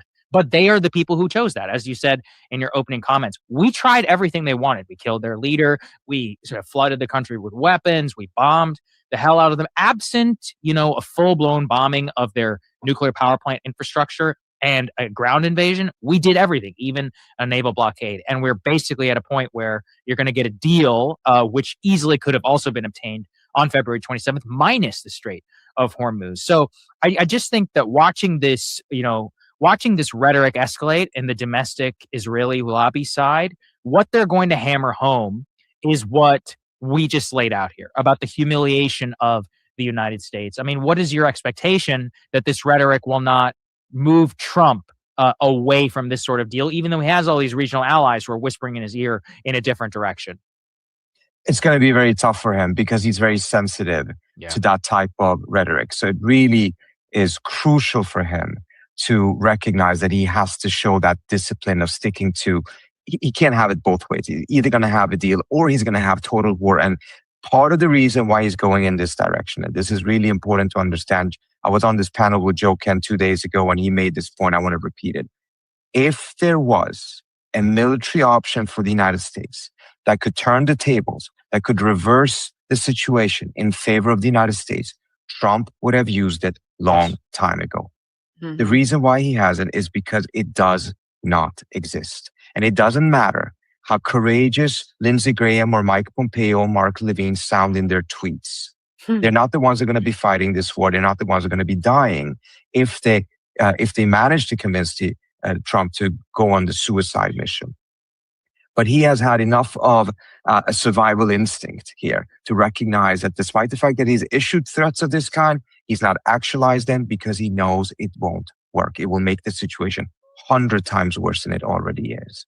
So when we're seeing these things coming from Levin, etc., I hope this is the moment when Trump goes back to what he promised the American people, which was that he was going to kick these people out of government and that he was not going to listen to them, he was not going to go for the endless wars that they constantly are presenting and pushing on American politicians. There's one other element, though, however, that I think is really, really crucial. The Iranians also have to be very careful here. They cannot repeat what Trump otherwise constantly does, which is constantly tries to humiliate the other side. He had very little sensitivity to the fact that all of these memes and pictures and things that he said during the negotiations made it more difficult for the Iranians to come to an agreement. Now the Iranians have to be very careful not to gloat or do anything that would actually fuel the attacks by the neocons on Trump and potentially undermine Trump's ability to deliver on his end of the bargain. And there was a tweet yesterday by the spokesperson of the foreign minister, in which he compared this to the ill-fated Roman attempt to conquer Persia back in, I think it was 200 AD something, in which they were defeated by the Sassanidian king Shapur II. And essentially said that ultimately the Romans had to sue for peace on Iran's terms at the time. Maybe there is a parallel, but bottom line is, don't issue those tweets in this very, very sensitive moment. Let's talk about that later. Yeah. You do not want to give further fodder to the Lindsey Grahams and others who only want to make sure that this war resumes. Good point. Yeah. Trita, looking from the outside, it seems to me that there have been a number of sort of key turning points or revelations during this war from the Trump perspective. So number one, he was clearly convinced himself or sold a bill of goods from the Israelis that, oh, you can just take out the Ayatollah and some top leadership. Whole thing is a house of cards that's going to collapse. Trump was telling allies, and I relied on you for this reporting, that, oh, this is going to be over in a few days. Don't worry about it. Obviously, that had to be a little eye-opening for him at the beginning. This did not go the way that I was told that it would go. The second one for me appears to have been that pilot rescue or whatever happened there near Isfahan, where, yes, they were allegedly able to get their pilot out, even though we've never known who he is. We've never seen him. We've never heard about him since. But in any case, we know for sure that it was a bit of a debacle. You had U.S. aircraft that got stuck there, had to be destroyed. And I think that may have been an eye-opening moment in terms of, oh, if we do something on the ground, this is going to be very difficult. This is going to be a problem for us, because it was right after that he, began to pursue, all right, how do we step back? And the most intensive bombing campaigns ended. And then this is the piece I really want to get your thoughts on. Potentially, the most recent turning point was the trip to China. It seemed like Trump held out a view that he could go to the Chinese and they would basically save his ass. And when he went there and they were like, listen, buddy, nice to see you, but good luck. That's when he had to get serious about, taking some concessions here and striking a deal that, the warmongers are going to hate, the neocons are going to hate. And that does expose the weakness of the United States ultimately, as we evaluate what this war, quote unquote, achieved on our behalf. And so I wonder if you see it that way. How influential do you think that trip to China was in ultimately forcing Trump's hand to come to some sort of a negotiated agreement?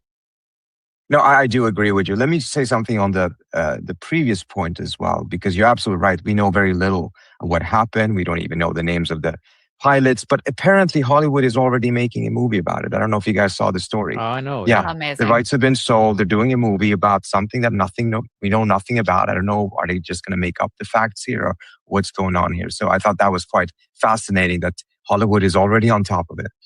But also on that point, Hollywood may have been on top of it from the beginning, Trita. They may have been. Exactly. Perhaps this was their production to begin with. I've spoken to folks, this is speculative. I don't know the facts here, but I've spoken to folks on the military side on the U.S. And many of them have pointed to the fact that this appeared to have been a real effort to go inside of the country and do something to the nuclear facilities. That there was an attempt to either take or build quickly a runway and then manage to fly in a lot of soldiers. So you don't have to do the actual invasion from the south, which would have been impossible. Instead, you're leapfrogging it, you're going into the middle of the country. And it was a disaster. The United States lost more aircraft that weekend since the Vietnam War. And if you remember, it is about 2 days after that Trump first issues that civilizational threat, and seems to have had a meltdown on par with Mark Levine right now on Truth Social. And then that evening, the ceasefire is announced. So it seems to have been a scenario in which he tried something very big. It was an absolute disaster. They managed to make sure that much of it is not known to the public. Instead, there's this story about the saving of 2 pilots, which may have been true, but even if it was true, it seems to have been a success within a larger failure. And then after that, you had the ceasefire. Right. So we've seen this pattern going for broke, not working, and then having to back off. And I think the China trip was absolutely crucial. Right before he goes to China, and was hoping, and remember, the FDD crowd sold this to Trump by saying, not only will there be a massive problem inside of Iran, but also this is going to create problems for the Chinese, and the Chinese will then turn and put pressure on Iran to back down. Okay, so first, Iran has to crumble, and secondly, the Chinese were supposedly going to put pressure on Iran. The first part completely false. Iran should have crumbled 4 weeks ago, according to the calculations of FDD. But also, right before Trump arrives in Beijing, the Iranians and the Chinese strike a deal, and Chinese ships are allowed to go through the Strait of Hormuz. The details of it, we don't know. Did the Iranians just allow that entirely, or did the Chinese agree to some sort of a payment system? Unclear. But it essentially meant that by the time Trump arrived in Beijing, the strait was already open for the Chinese ship. If they were to be blocked, it would not be by the Iranians. It would be by the United States. And if so, Trump would be picking a fight with the Chinese, and the Chinese would not be putting pressure on Iran because Iran was not their problem. They would be putting pressure on the United States. Right. Yeah. And I think he walked away from that and realizing, okay, the FDD card was wrong on every point. The Chinese were not going to come on to the U.S. side. And anyone who knew anything about China, and I don't pretend to be a China expert, would have known that that's simply not the way the Chinese would have operated. Right. And once that card also fell, then I think we got more serious about trying to get to some sort of a deal. And the structure of this arrangement, which I have to say I'm not a fan of, I'm not crazy about this next 30 days, but nevertheless, that was something that the Iranians were pushing. Right. What is it? Why are you not a fan of that? Trita, just to follow up on that. Because of this very, very intense window that it provides the hawks to sabotage this. Yeah. And particularly mindful of the fact that a lot of what we're seeing is supposedly agreed upon, could have been agreed upon quietly without revealing the 30 days or anything like that, and then go for more intense negotiations without offering this type of a opportunity, this silver platter for the hawks to go after this, and the significant vulnerability that Trump will have during this period. Right. I think it's so important. That's what I was about to emphasize is Israel. I don't know if you guys saw what they did in Gaza yesterday. I mean, they lit Gaza up harder than they have in months, and they actually pushed beyond the so-called yellow line area, which they previously hadn't. And I don't think that that's an accident. It's to ignite tensions, to ignite and inflame things, potentially to get Hezbollah to start firing back at them, because they're angry about what's happening. And then they can say, see, we have a right of legitimate self-defense in Lebanon. And that just so happens to blow up the entire deal. I mean, we have 30 days basically of potential Israeli sabotage all across the board. And you also highlight an important thing here is we still don't know the details. When they say the strait will be opened, that's Trump. Now, Iran, you can correct me if I'm wrong, has come out and said the strait will be open under Iranian management.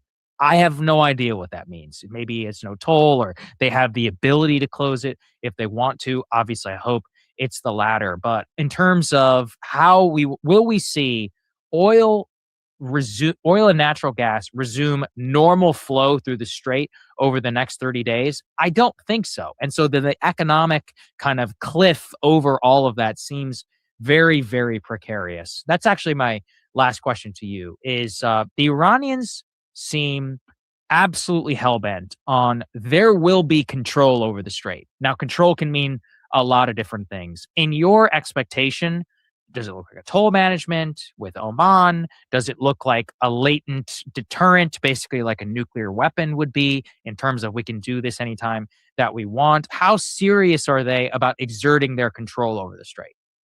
No, I think this has become a new red line for the Iranians. However, I don't think it will be a toll. There's an Omani proposal that has gotten some traction, which is essentially a toll, but it is framed because a toll would be really illegal internationally in the absence of a war.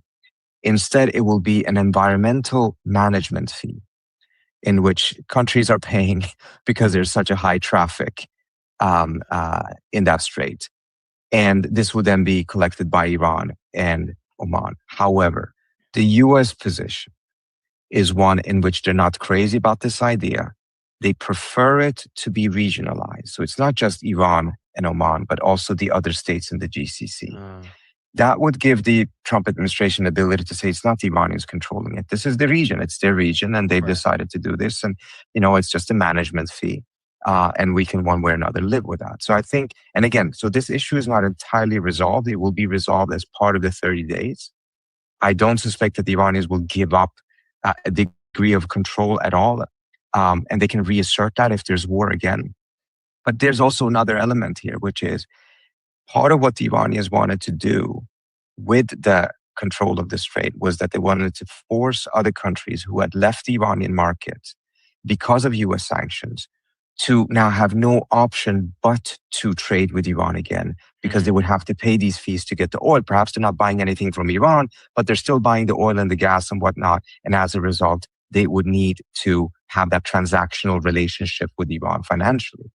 Well, if Trump, as part of the final deal, lifts all primary sanctions and the banking sanctions, well, then perhaps that control of the strait for that specific purpose of forcing these countries back into trading with Iran is no longer necessary. So I think there's ways to actually resolve this, but it is a point of leverage that the Iranians are not going to give up in the intermediate stage. At the last stage, we'll see exactly how it ends up, but I can see this going in several different directions. Yeah. Well, that leads to my last question, which is, let's assume that this immediate term deal comes together. Let's assume they're able to work out the differences on the nuclear file, that there is some sort of settlement. We figure out in the Strait of Hormuz, lots of big question marks there, as we all know. Let's say, though, that this war concludes along the lines that are being laid out right now. What will this mean in terms of the U.S. position in the world and changes to the both global and regional balance of power? Well, first of all, the first thing we have to note is that this will be an utter strategic defeat for Israel. It has started 2 wars with Iran, and the end result has been that Iran has restored its deterrence. It has been revealed that Israel is completely incapable of fighting any war with Iran without massive, active American support and involvement. And even then, it didn't end up well because Iran had escalation dominance because of the use of geography. On top of that, the Israelis have destroyed what little standing they had left amongst the American public. The only demographic that now seems to support them still or be sympathetic to them is boomer Republicans. And in 10, 15 years, there will not be any such thing as boomer Republicans as a major constituency or demographic. All of this is happening. And the Israelis, again, during the next couple of weeks and months are going to be very limited in what they can do to sabotage directly. Indirectly, they will still do a tremendous amount of things. But their ability to publicly challenge or pick a fight with Trump, I think, is going to be limited. For the United States, this is also going to ultimately be a turning point, I believe. I think we had a brief conversation about this before as well, but I think this is really the inflection point that really puts an end to American global primacy. The ability to sustain that when you cannot even control or have escalation dominance in the Persian Gulf is very, very limited. And beyond that, even if it isn't, even if there's explanations as to why this war went the way it did, the question marks about America's ability, capacity, and competence in being able to run global primacy is now being spread all over the world, including among some of the allies who have for a long time pushed the United States to extend and deepen that primacy. This is not at all the consequences that we had after the Iraq War. It was a disaster, but no one questioned America's ability to sustain global primacy. That question will be front and center after this war. In my view, however, I have to be very clear. I think it's a good thing Yeah, for the same. United States not to pursue global primacy. It should have stopped pursuing that a long time ago. It's just not that it should have happened this way. Yeah. Right. Yeah, that's how I view it as well. Dr. Parsi, thank you as always for your analysis. Everybody go and check out the Substack Tree to Parsi. We'll make sure to link in the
Hi, everybody. Today is Sunday, May 24th, 2026, and I'm here to talk about what's going on between Iran and the United States.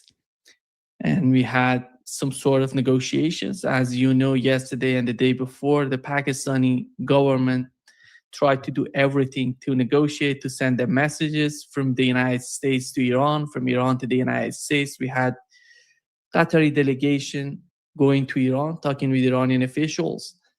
And we don't know exactly what is the framework of that somehow was agreed between Iran and the United States.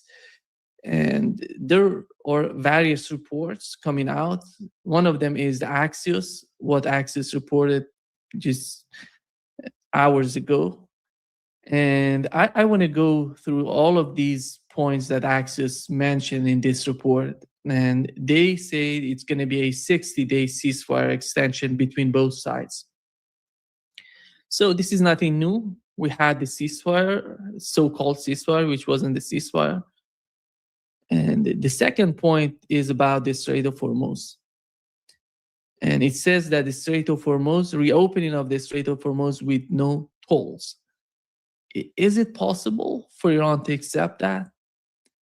There are various talks, discussions, everything in Iran. They're talking about what would be the future of the Strait of Hormuz. Yesterday, the speaker of, the spokesperson of the Iranian Foreign Ministry, Baghai, his name is Baghai, he said that the Strait of Hormuz is an issue, is a regional issue. It doesn't matter what the United States is thinking of or is trying to do, because it's all about Iran and Oman to decide about the Strait of Hormuz. And I would say there is no way for Iran to negotiate on the Strait of Hormuz, because it's not, they're talking about the international law and all of these sort of, this is something related to international law, and each and every country should decide about. But it's not. It's a regional issue in the mind of Iran, and they think this way. And even in the parliament, they were discussing this. And I would say after coordinating with Omani government, they're going to pass it through the parliament, and the Guardian Council would accept it, and it's going to be a law. And there is no way for the United States to change the reality of the Strait of Hormuz. And this is the outcome. If I were to mention the single outcome of this war so far, is going to be the Strait of Hormuz. There is no way for Iran to change its position, its policy on the Strait of Hormuz. They may somehow decide about which country should pay more, which country should pay less, but they're gonna have a mechanism, a system to charge all those countries who paid, who facilitated, who let the United States use their bases in their countries. I'm talking about Europeans as well. It's not just about GCC countries. They have to pay for what has happened so far with the war against Iran. And nobody can change that. Iranian supreme leader mentioned that no one, if the supreme leader of Iran says that, I don't see anybody going against that, that policy. It's not going to be the government. It's not going to be anybody in the parliament. So everybody should follow that because it's a strategy for the country. It's not something, a policy, a tactic. No, it's a strategy. So everybody should follow that. That's not going to change. And when it comes to the Iranian nuclear program, it doesn't seem that there is much about the Iranian nuclear program.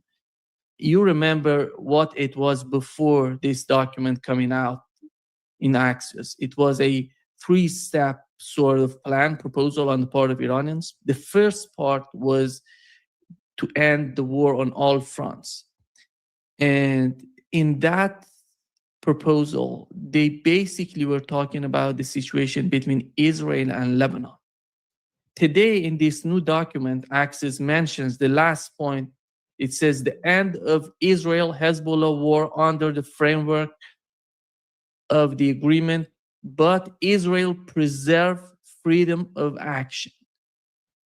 What is that? Freedom of action? It means that Israel can hit whenever it decides to hit in Lebanon, in Beirut, in the central part of Lebanon, in the eastern, western, southern.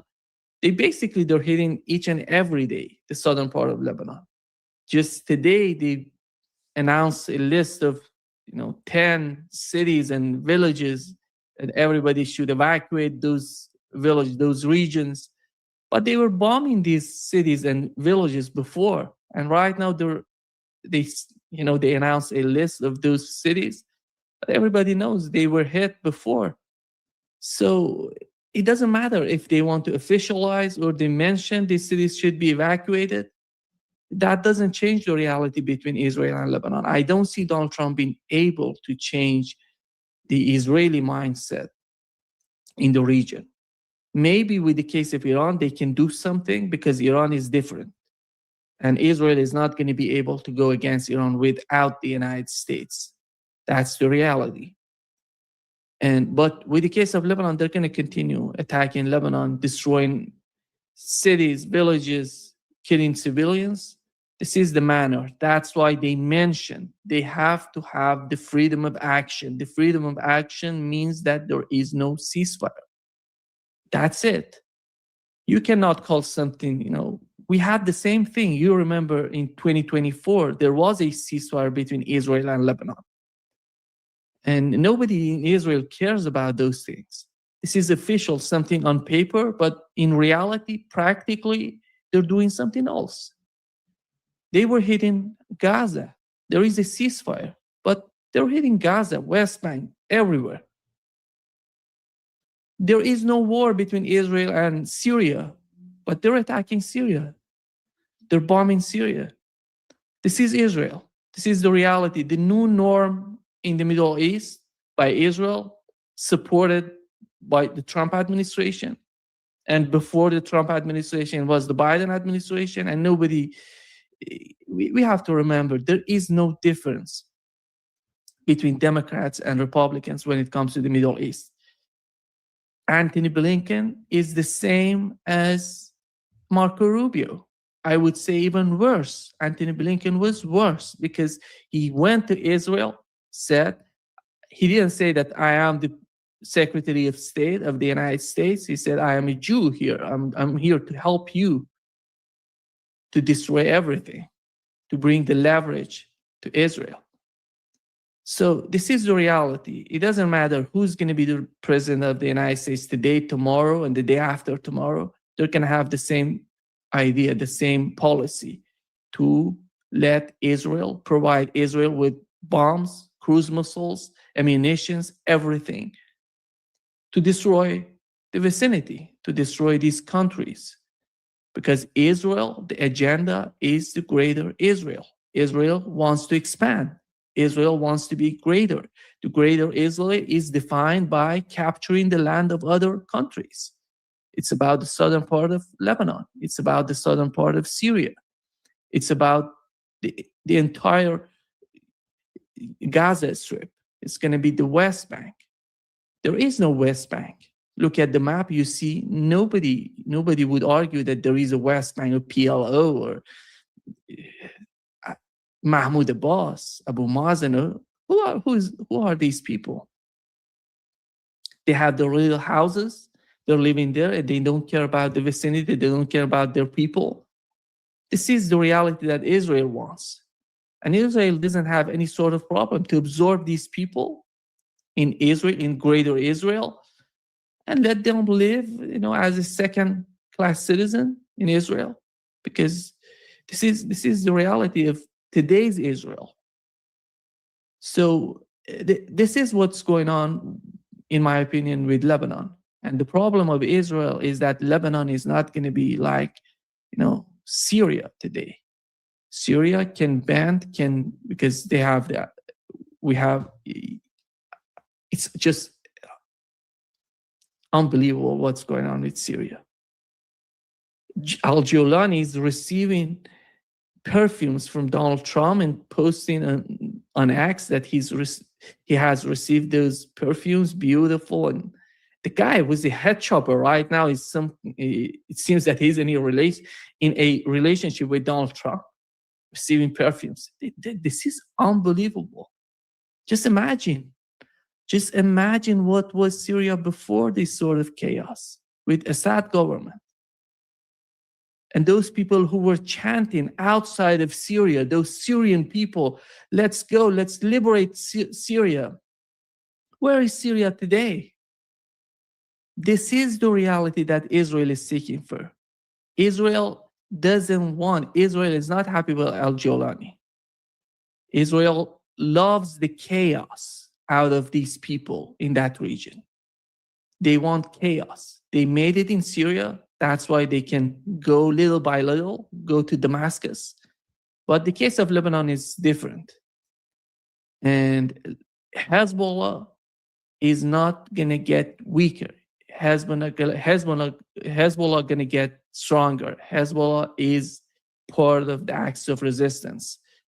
Syria, I would say Syria, sooner or later, we're going to see some sort of uprising in Syria. And the government is so fragile. Turkey is not doing, the government in Turkey is not doing its job for Syrian people. They were bragging about what's going on with the new government in Syria, how everything going to get better. But you have some sort of, right now in Syria, the United States, Israel, and Turkey. These are players in Syria. And they're in some ways, they're confronting each other. So nobody wants this sort of chaos coming to Lebanon. Nobody wants that. So this is the reason that Iran is not going to give up on Lebanon, on Hezbollah. Hezbollah is part of resistance. Hezbollah is the heart of resistance. Many people should understand, and many people understand. In Iran, there is no difference between right, left, reformists, conservatives, supreme leader. They all united in supporting Hezbollah and the future of Lebanon. They won't let the same chaos happening in the southern part of Lebanon. This is putting Lebanon aside. I think Hezbollah has proven. They have shown how they're able to defend themselves. And as time goes by, I would say sooner or later, the United States has to leave the region. There is no place for the United States with the blockade that they have in the Persian Gulf. They're going to withdraw. And they're talking about 60 days of ceasefire. It's not because Donald Trump is under tremendous pressure domestically and internationally. He has started a war in the Middle East that has weakened its allies. The United States has weakened its allies in the Middle East. The way that they did in Europe, they started the war in Ukraine to weaken Russia.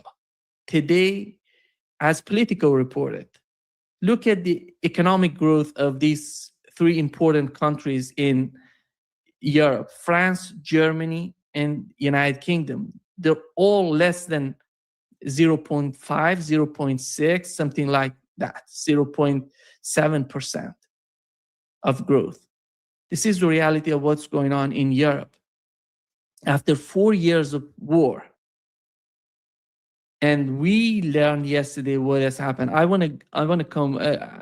come later on to what has happened last night between Ukraine and Russia, because I think that was huge. What's going on between Russia and Ukraine is huge. We have to consider that to understand the big picture. But before going there and focusing on what's going on between Iran and the United States, the toll system gonna remain. It's going to be coordinated between Iran and Oman. They're going to decide about it. I don't know the share, how much of that going to go to Omani government, going to Omani banks, and how much of that going to go to Iranian banks. But they have defined, they're in the process of defining that. They have received, these tolls so far. All of those tankers that pass through the Strait of Hormuz, they signed the documents before passing through the Strait of Hormuz. So this is the reality. Nobody going to change that. I don't know Donald Trump how he's going to sell it to the people in the United States. Yesterday, we've seen how Lindsey Graham was crying out, saying that this is the total defeat of Israel. Yeah, this is the total defeat of Israel. Who did that? It was Israel. It was you, Lindsey.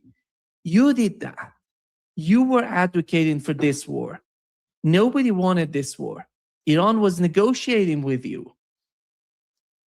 But you and the people like you, those Zionists who are serving Israel, not the United States, you thought that you're going to have a regime change in Iran. You had meeting with those people, oppositions in the United States, about what would be the future for Iran. So we're going to have a new government. We're going to have a new policy. We're going to reshape the whole Middle East. Those dreams are gone. They're not there anymore, Lindsey. That's why Israel is losing. Israel today is nowhere close to what it was before this war started. Nowhere close to that position. Look at how Hezbollah is hitting Iron Dome batteries each and every day, Merkava tanks, communication systems in Israel, not in southern part of Lebanon. They're hitting those batteries in southern part of Lebanon, but they're hitting them in Israel. As they call it, occupied Palestine. They're hitting those targets. So this is Israel today. Yesterday, it was asked, the Pentagon, one of the officials of Pentagon was asked by Mitch McConnell. He said, why are you not sending those beautiful weapons to Taiwan? More than $15 billion of weapons to Taiwan. He said, because we are in war against Iran, epic fury. It's so epic. It was so epic, this fury of Donald Trump, that they have, since they started the war against Iran, they didn't send that much of weapons to Ukraine. They stopped sending weapons. And imagine they didn't send anything to Ukraine, but they went to South Korea, because of those THAAD air defense systems, those THAAD systems that they have hit, because Iran hit, if I'm not mistaken, 4 of the THAAD systems, air defense systems, were hit during the 39 days of war between Iran and the United States. So they had to bring something else to the region to defend Israel. So they went to South Korea. They're naked right now. The United States weaken each and every ally they have right now. in East Asia, in Europe, in the Middle East, to improve the Israeli position in the war, in those days of war. So for those people who are advocating for the continuation of the war, as General Keith Kellogg, who's so happy, who's so hawkish about each and every war. In Ukraine, let's go in and destroy Russia. Here in Middle East, let's go and capture the Hark Island. Let's bring the government to its knees. You don't know what you're talking about, because it's going to be a disaster for the United States if it decides to go underground. And Donald Trump knows that. I hope that he knows that by now, because that's why he's trying to negotiate with Iranians. The economy is not working for him. The domestic, his support is shrinking domestically. Look at what has happened in Kentucky against Thomas Massie. How the Israeli lobby in the United States went to great length. They did everything. They did everything to bring down Thomas Massie in the primary. It wasn't, the main election. It was the primary. And the guy who beat Thomas Massie, he's still not the, he was not elected yet. And so it shows how the Israeli position is diminishing, Israeli support is shrinking in the United States. There is no way for Donald Trump to change that sentiment, these sort of sentiments of the people in the United States, because they feel, what is the main reason of going to war with Iran in the Middle East? What was the outcome? How Donald Trump going to be able to sell it to the people in the United States?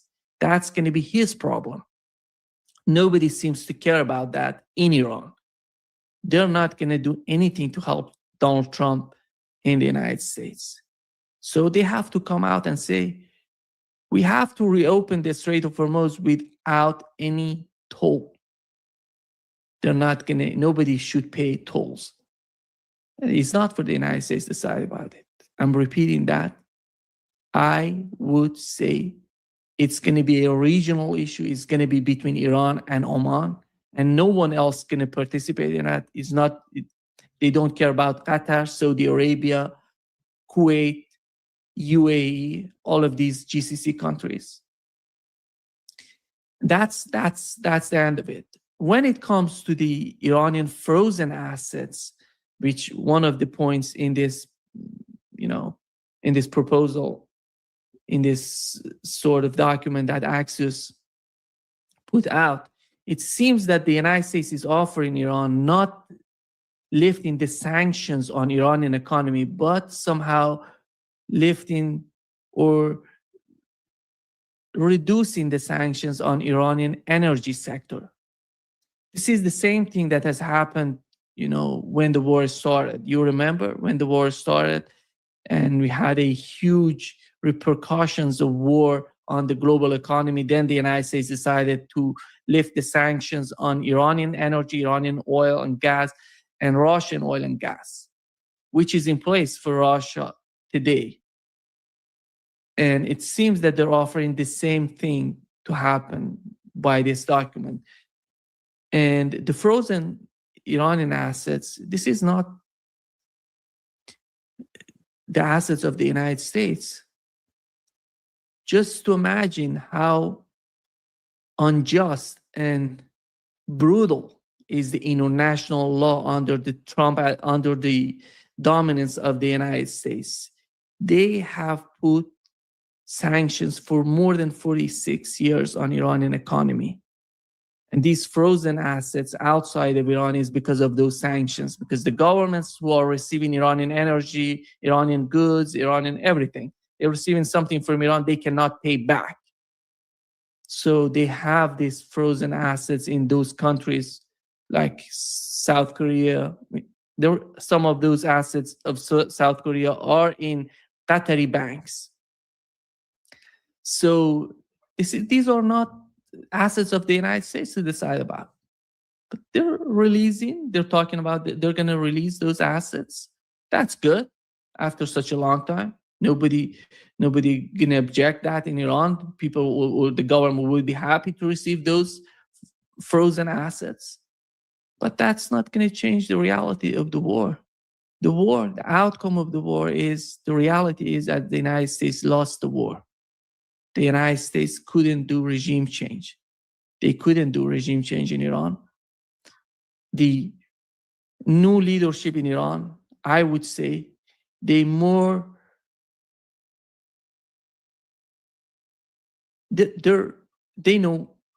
because looking at the last 40 days, the way they started with the assassination of the supreme leader, the commanders, that had a huge repercussions in Iran. And they thought that these commanders, these people who are close to the supreme leader, they're going to be intimidated by these attacks, which didn't happen, by the way. You see, look at what has happened to Ali Larijani, the head of Iranian Security Council. He wasn't a military guy. He was not, leading those brigades, those missiles no, he was negotiating. He was trying to find a political solution to what was happening between Iran and the United States. He was assassinated. Ali Shamkhani, who was, one of the advisors of the supreme leader of Iran, who was so important. You remember in the first round of war, in 12-day war, they tried to assassinate him. So they hit his house. He survived those attacks. In the second round of war, they assassinated him. So this is the new norm in Iran. Nobody's intimidated with this sort of Donald Trump. I'm going to attack. The attack is coming. And this time going to be different. What else can they do? You have to remember the United States decided to announce the ceasefire because they were running out of targets in Iran. If they continued the war, they had to hit more hospitals, schools, bridges, universities. What else? I would say some, police stations in the city, in various cities, they hit the police stations. These were the targets of the United States before announcing the ceasefire. If they get back, the reality doesn't change. They have to hit again and again civilian and killing more people. Is it going to be helpful for the United States and its position? Is it going to intimidate Iran to change its position? There is no way. I think many people, at least in the alternative media, many people in the United States, I don't know the mindset of the Trump administration and how they're feeling about the war. But the war didn't go the way Benjamin Netanyahu was selling the United States before the war started. They were selling that we're going to do everything. It's going to be beautiful for Israel, for the region, for all GCC countries. That's why all of GCC, these countries in the Persian Gulf, they participated. They helped the United States to attack Iran. And nobody would ignore that. This is the reality. Sooner or later, the United States is going to leave the region. And they're in the neighborhood. They have to decide. They want to help the enemy. They want to get closer to Iran. They want to have a better region. Are they concerned about the future of the region? Is the future of the region dependent on the militarization of the region, which means you bring the United States and Israel in? Because Iran and the United States cannot live together. These are two different sort of, I would say, political animals. They cannot live together.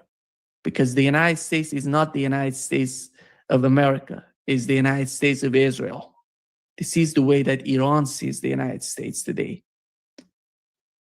And nobody would ignore the way that the United States attacked Iran and killed many people in Iran. More than 3,000 people were killed.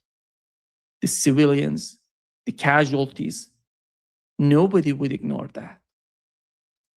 But Iran is strategic. Iran, that's why you see in the aftermath of Iran-Iraq war, you see Iran is improving. Iran has improved its relationship with Iraqi government and with Iraqi people, because they saw what has happened between Iran and Iraq, not as a conflict between the two nations, but as a conflict that was provoked by the other players, which it was the United States basically behind the scene, forcing Iraqi government to go attacking Iran. And we know what has happened. You know, the government was so weak because it was a revolution happening in 1979. So the government was not that much powerful, and the United States saw we had, you know, the crisis with the American hostages in Iran. So the United States wanted to do something against Iran. The war, Iran-Iraq war, was the outcome of that. So this war, I think the United States is not going to be able to get back and get anything else. If they try to do something, it has to be through negotiations. It has to be something by negotiation, by diplomacy. There is no way, there is no military solution for the United States.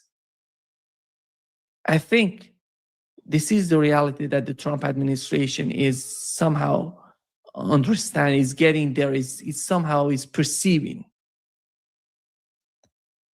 But you see Ted Cruz coming out, Lindsey Graham. Israeli government is not happy at all with what's going on, because they want the United States to stay in the region. There is no way Israel attacking Iran or fighting Iran without having the United States in the region. That's why they don't want that. They want to be, you know, to attack Lebanon. So if the United States is in the region, can take care of Iran, and they be, you know, Israel would be more, you know, concentrated, focused on Lebanon, Syria, and Gaza, West Bank. So I in my opinion, we're talking about a new sort of deal, agreement, document. I would call it a document, little, you know, page or 2 pages. And it seems that the Iranian nuclear program is not in this document, and they're going to talk about it in the next 30 or 60 days. And when it comes to the Iranian nuclear program, which, if that's the main issue for Donald Trump right now, which I doubt that would be the main issue, Iran is not going to, the enrichment of uranium on Iranian soil going to continue. Iran is not going to give up on that. And the second point is the enriched uranium on Iranian soil. That's 60% or more, than something like 400 kilograms of enriched uranium, 60% enriched uranium. That is not going to, Donald Trump, what he was telling us in the last 2 or 3 days, he said they have to send it to the United States. And we're not going to use it, we're going to destroy it. He says the dust, he doesn't mention the enriched uranium. They have to send the dust to the United States. But Iran is not going to do that.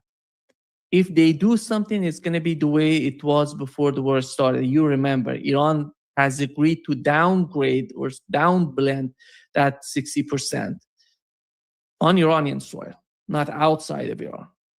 That's, as far as I am concerned, that's the main agenda right now on the part of Iranians when it comes to the nuclear program. So no concession on the Iranian nuclear program, no outcome for that, for the Iranian nuclear program, as though, you know, Donald Trump is talking about that he's feeling that, or he's winning something out of this war, but he's not winning anything.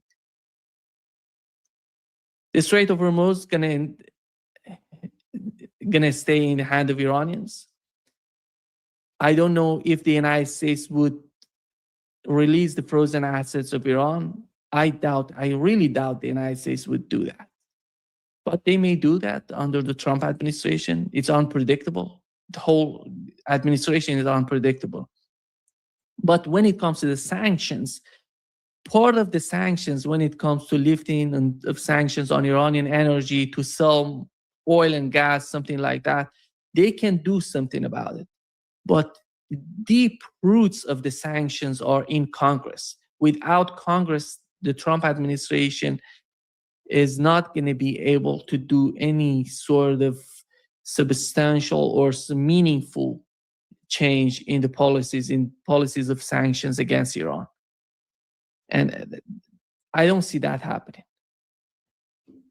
And it could be that it's a cover for Donald Trump. The whole negotiations, the whole what's going on, this theater that is going on, it's some sort of cover for Donald Trump to sell it to the people in the United States, to those people who are supporting him, those Zionists, and just leave the region.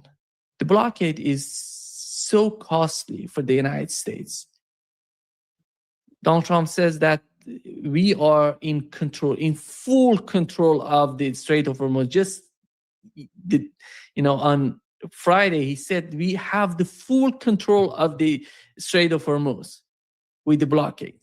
And 2 minutes later, he said that we have to open up the Strait of Hormuz. So he doesn't have the control. That's why Iran is not going to lose the Strait of Hormuz. It's forever.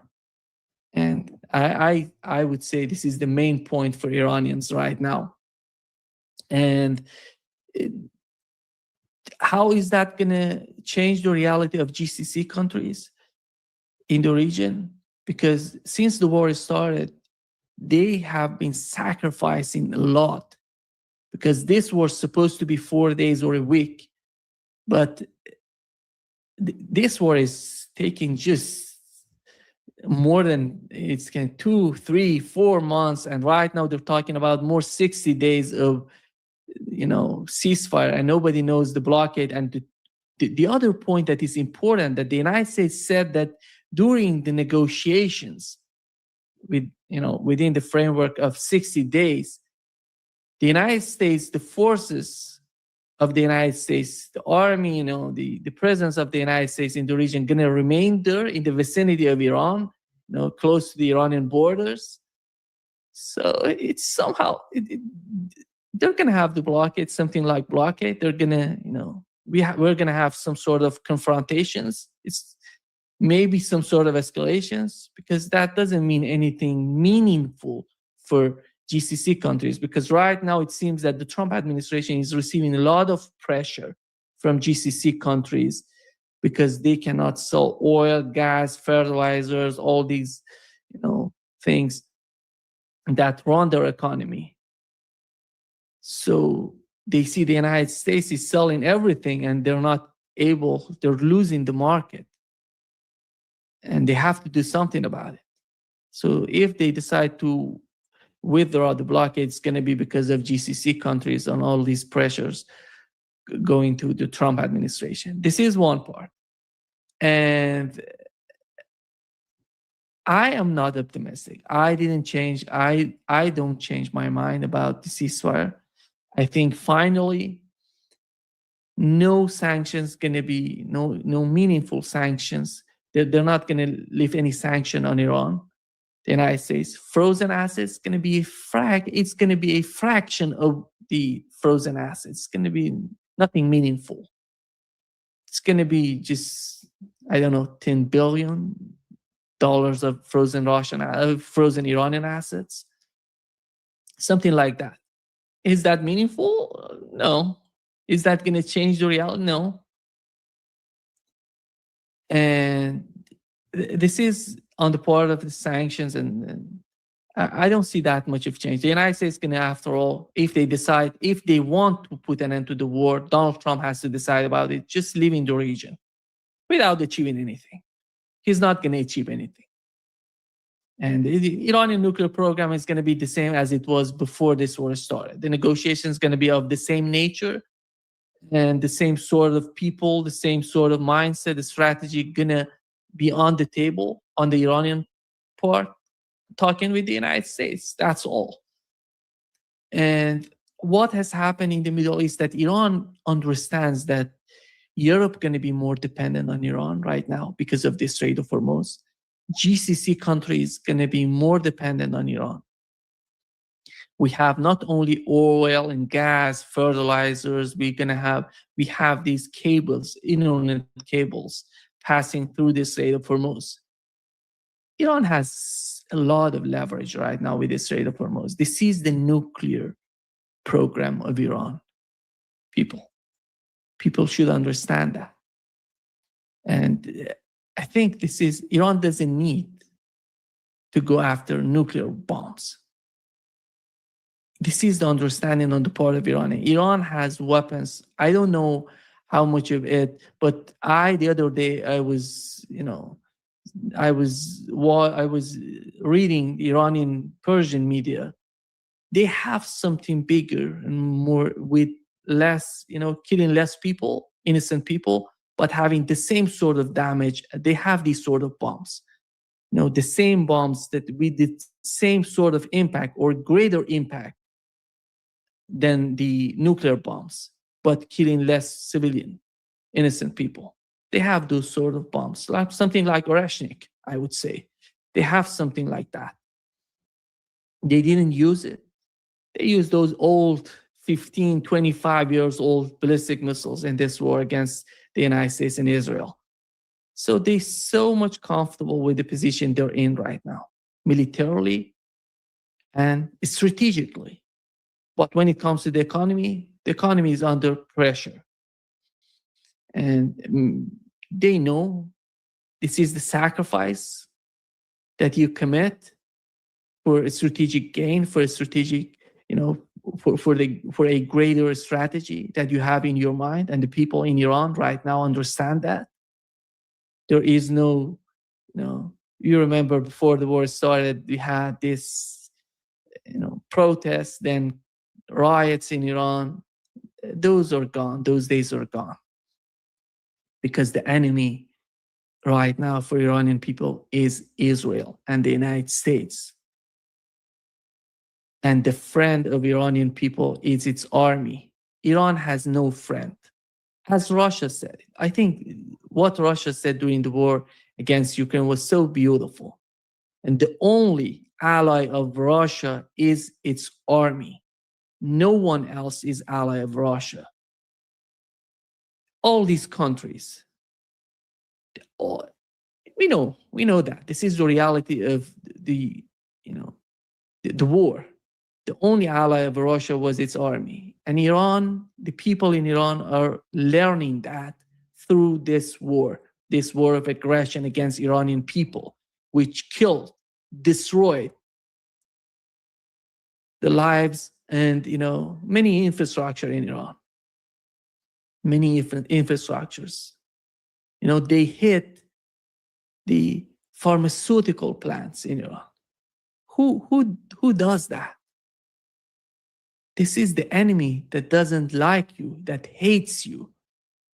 Nobody would hit a primary school in Iran in the first day of war if they really, because they said, we're going to liberate Iranian people. So I'm going to kill you, then liberate you. Yeah, you're going to be liberated by kill. I'm killing you and at the same time liberating you.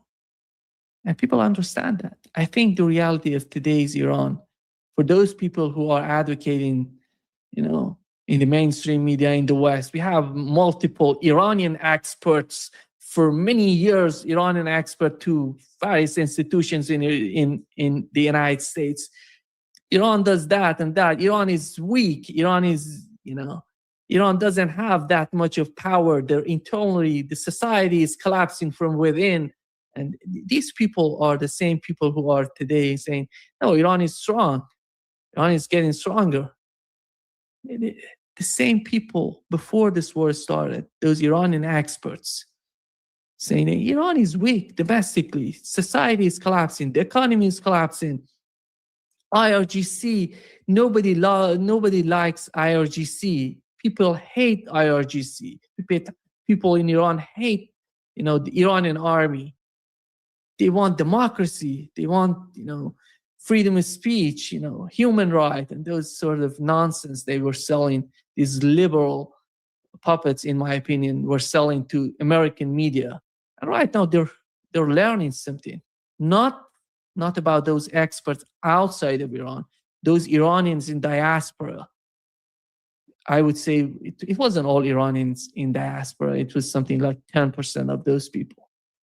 They were bought with this sort of mindset that Israel is going to change everything, is going to be the greater, and we're going to have the Shah, the king, the son of the Shah going to Iran and has a new kingdom, and everything going to be big and beautiful for us, and we're going to get back to Iran. Those days are gone. And what the outcome of the war for Iranian people, for Iranian society, they're more united today. They understand how important IRGC and Iranian army is for Iran. Iran has no ally but its army, its IRGC. This is the reality that is happening in the mind of Iranian people today. They understand the strategic partnership between Iran and Russia, between Iran and China. But all these countries, when it comes to the foreign policy, they basically see their benefit, and that's why Russia, Iran, and China are getting together, because it's beneficial for all these nations to come together. That's why they're talking about a new security architecture for Eurasia. That's why I think the reality of the region is changing, because they have the same enemy. The enemy is the hegemony, is the United States of America. When it comes to Ukraine, they're doing this through their proxy in Ukraine, Zelensky. When it comes to the Middle East, it's going to be a proxy called Israel. When it comes to China, it's a proxy called Taiwan. That's the reality. They're fighting the same enemy. That's why they're united. They know at the end of the day, their only ally is their people. Without the unity, without gathering the people, around the government, around the constitution, you cannot make deals with other countries. That's why Iran today is more united. Iran today has no fear, because Iran, I think they thought that the United States is going to be different with the war, if they start the war against Iran. And during the process of the war, they learned that the United States is not the way that they thought the United States would be in a war against Iran. That the United States has destroyed its big image in the mind of those Iranian people that thought that the United States is going to be a big army, it's going to be huge, they're going to attack us, they're going to destroy many things. But they saw how the Iranian army and IRGC could fight back. And that's the reality. And the other point about Russia, the same is happening, people. Just imagine when we talk about the agreement between Iran and the United States, you don't need to fantasize, you don't need to make dreams out of these sort of talks and these sort of announcements. Trump administration, look at what has happened in Ukraine so far. What did he do in Ukraine? Nothing. They're doing the same thing. You remember the day that I think 6-7 months ago, we were talking about that the Ukrainian army doesn't have the manpower to go against Russia. They're basically not able to fight Russia on the battlefield. They don't have the missiles, they don't have interceptors, they don't have manpower. It's not there anymore. So what else can they do? It was suggested by Guardian, if you remember. It was suggested by other outlets, by the Times. They said the new face of war, the new reality of the war between Ukraine and Russia going to be using drones, because Ukraine doesn't have the manpower anymore. They cannot fight on the battleground. So what else can they do? They can produce more drones instead of having soldiers, drones, and sending these drones in Russia, killing people, mostly civilians. And they did that. They hit a college dormitory and they killed innocent kids, as the United States did in the first day of war against Iran. And Ukraine is doing the same. They did that. And last night, finally, people are not happy with what Ukraine is doing, and the government in Russia is trying to do its best, politically, militarily, to put an end to the war in Ukraine. But that's not possible with the Trump administration. The Trump administration is not capable of negotiating anything, because they're not negotiators. They're not diplomats. Who's diplomat in this administration? Just mention one. Who's diplomat? Just imagine you have someone like Medvedev in Russia. The guy is a giant sort of negotiator, diplomat, to talk, to negotiate. And you have to send Kirill Dmitriev to negotiate with the United States, who's a billionaire. This is not diplomacy. This is not negotiations. The guy doesn't know how to negotiate. No, they sent Steve Witkoff together with Jared Kushner to talk with the Iranian negotiator on the nuclear program of Iran before the war started, in the first and second round of the war, before they were negotiating. None of them, Steve Witkoff and Jared Kushner, they don't know anything about the nuclear talks, the nuclear program, no technical understanding.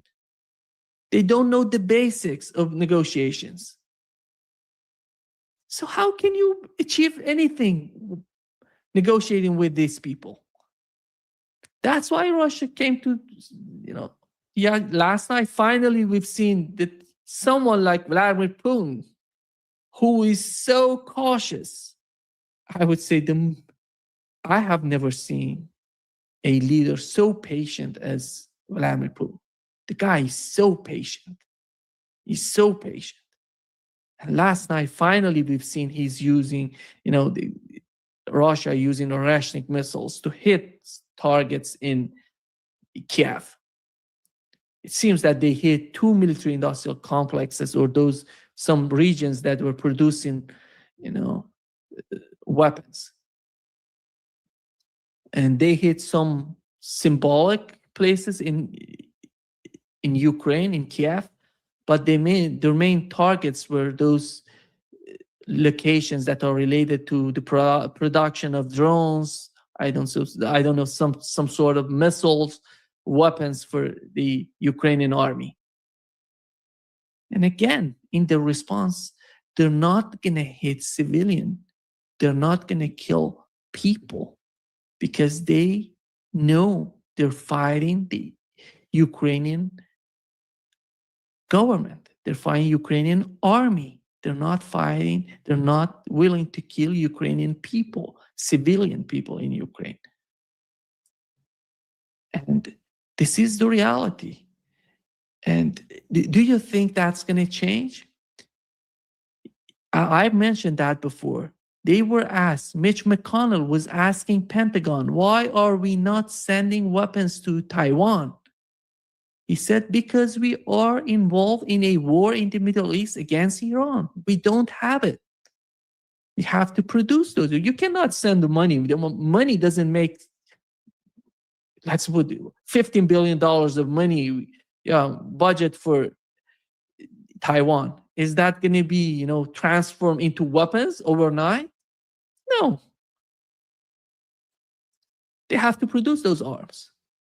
And they have lost, at least from what we've heard, more than 50% of their THAAD interceptors were used during the war between Iran and Israel and / United States.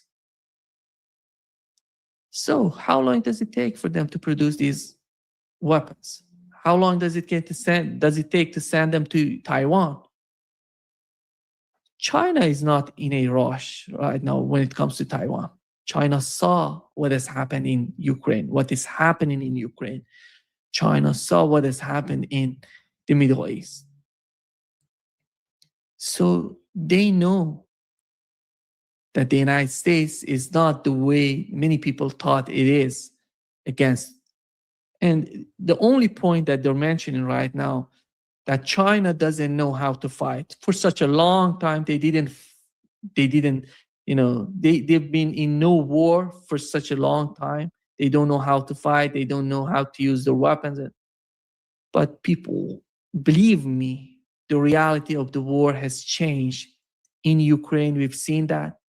And we are witnessing as we talk today, the reality of war. Just imagine what has happened between Iran and the United States. It was all about drones and missiles. There was no troops on the ground fighting each other. So in those things, I think China is gigantic. China has a lot of leverage. They can defeat the United States easily when it comes to Taiwan. Taiwan is an island, and the United States cannot do much about Taiwan. And just a blockade, some sort of, embargo on Taiwan would end the island. Their economy would be devastated by any move on the part of Chinese government.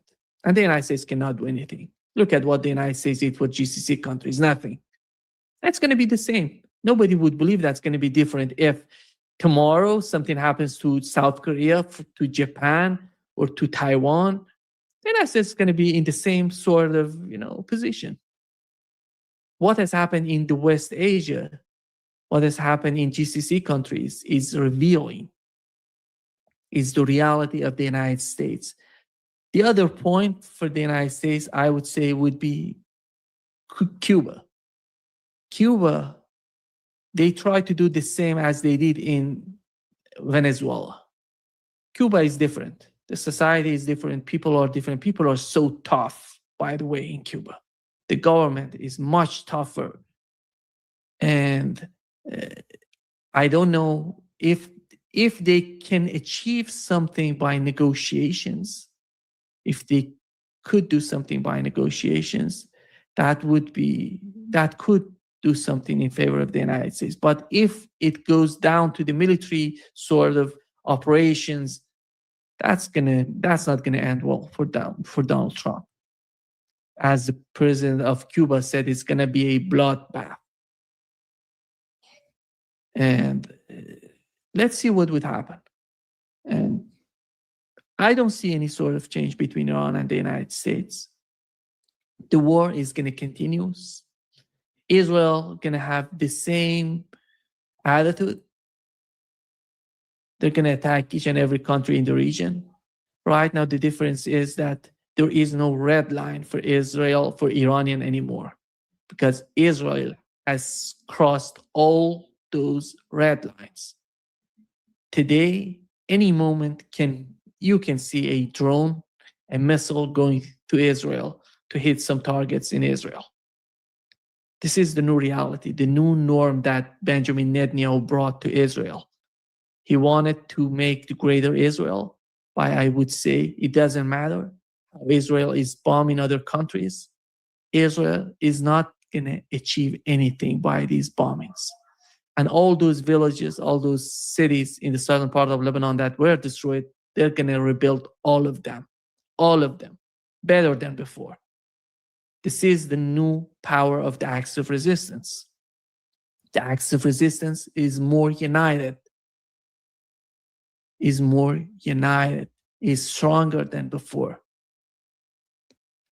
Iraq is going to be a total different country in a period of, I would say, in 5 years or 10 years. Totally different country.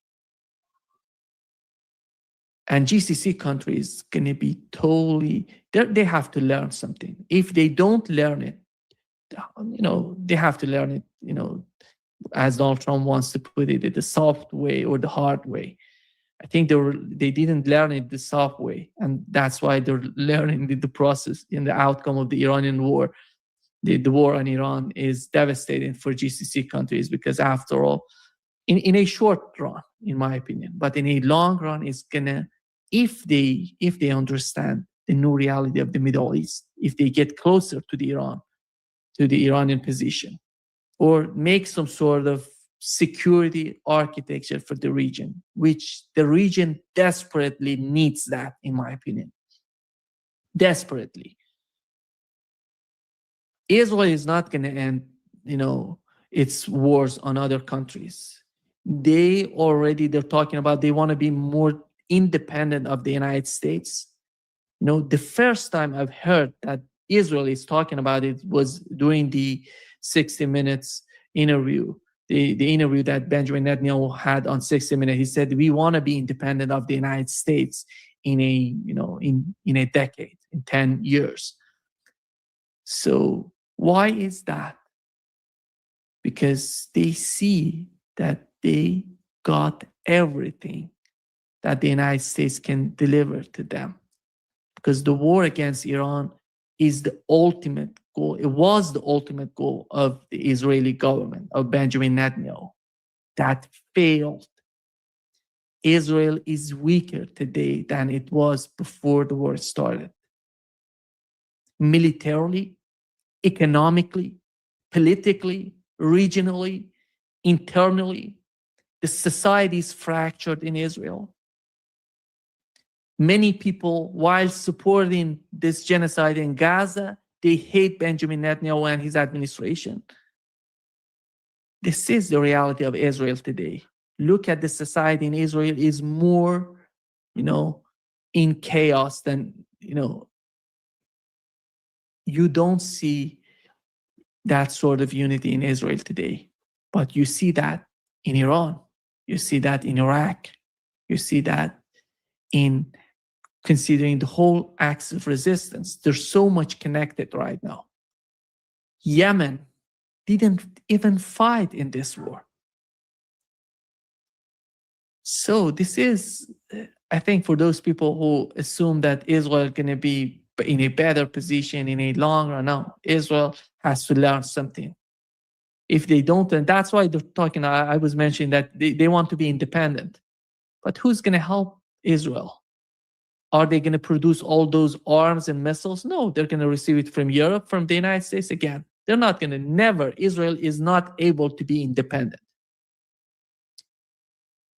Because despite all of these sort of propaganda on the report that they're producing everything, the only democracy in the Middle East, the economy is just amazing. The only thing amazing about their economy is about those this sort of military equipment, in the area of the spying, surveillance, these sort of, all bad things that you can get through the military, industrial complex. It's all about, all they produce about killing people, assassinating people, mostly killing civilians. It's all about it. The only production of Israel is that, killing people. They're not even able to produce, their Iron Dome is produced outside of Israel. Interceptors, missiles. The only power they have is the Air Force is totally 100% made of the United States. Yeah, this is the Israel today. But let's see what would happen. I think we're going to see a sea change in the United States in, I don't know, something like in 10 years. Because the Israeli position is weakening in the United States. The support for Israel today is less than 30% based on the polls. How is that going to play out in a long run for the politicians, the people elect in the United States? That remains to be seen. But I'm hopeful about that because people are awakening in the United States. They see what is the reality of Israel. They don't want to be part of this genocide. They don't want. And that would be a huge change for the whole region. And this is my understanding of what's going on. I hope I could help a little bit for you to understand Iranian position and the big picture, Russia, China, and Iran. And I think many good things would happen in a long run. If not in a short run, in a long run, we're going to have a lot of colossal changes happening in Eurasia, in the West Asia, and with the case of Israel as well. Thank you so much for being with me today. Great pleasure, as always.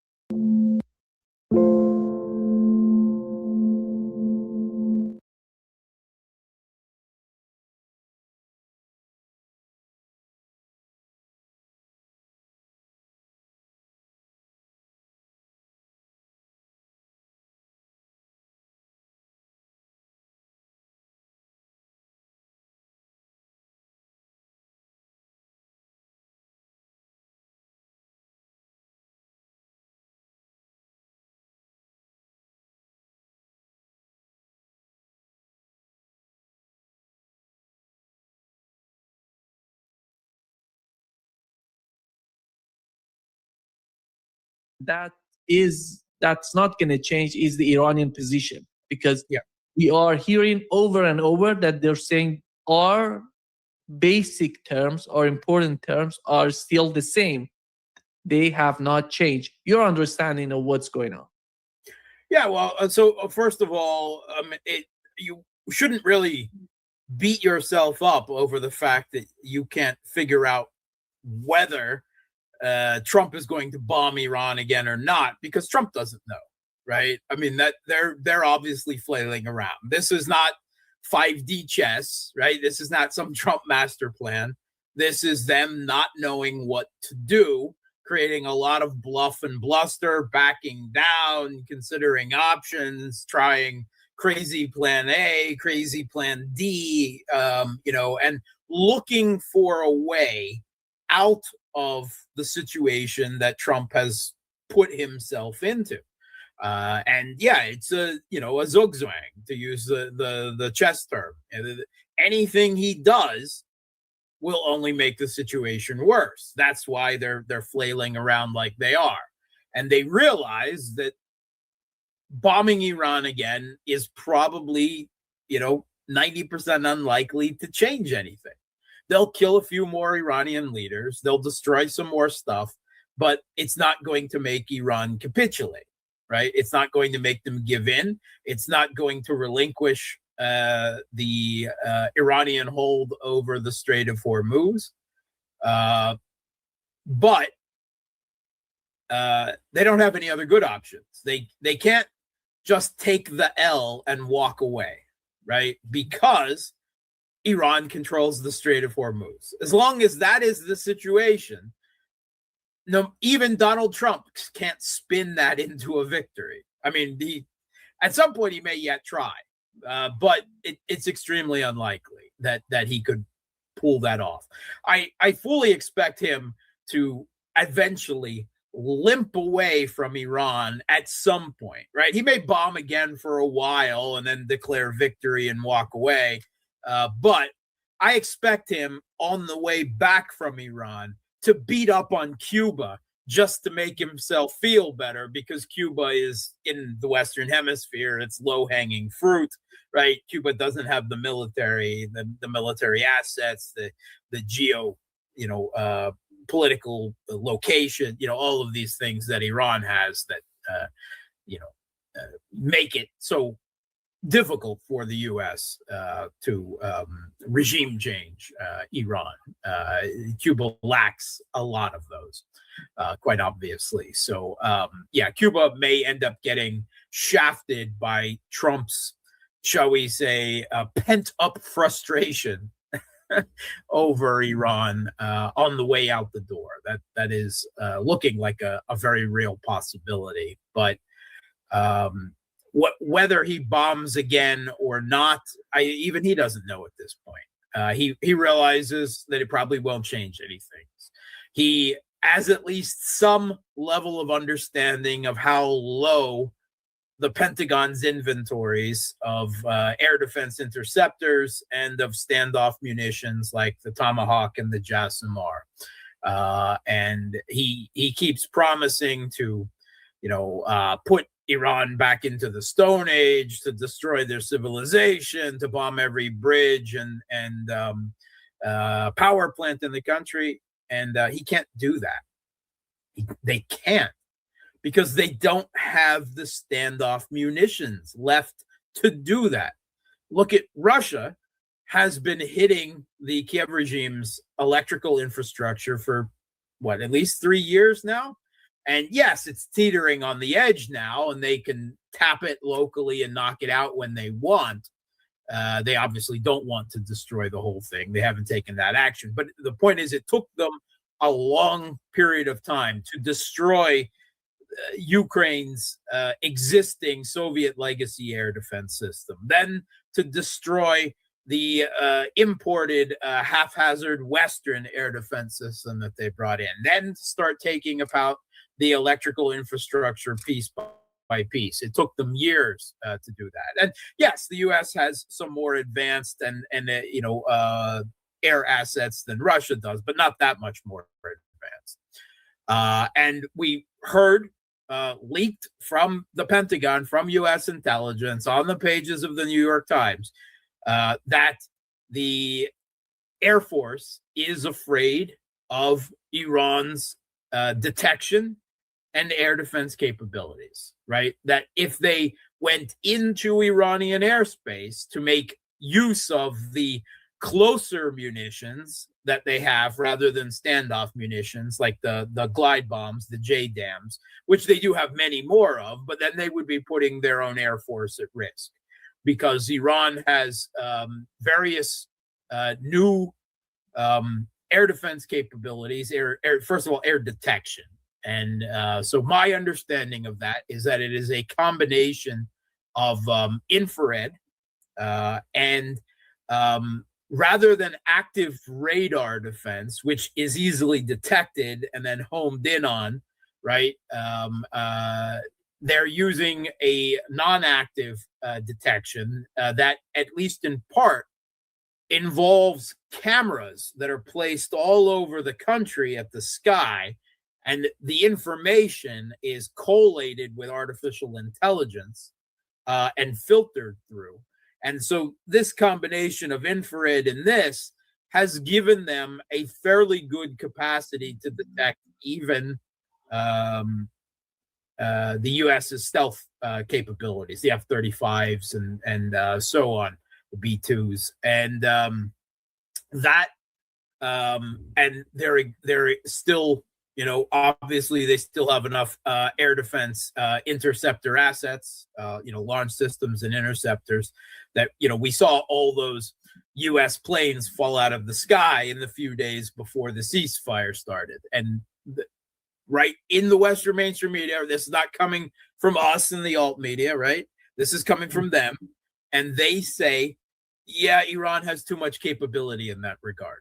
And first of all, it's very interesting when you hear these things. We've heard a whole lot of leaks from U.S. intelligence and the military in the last couple of weeks.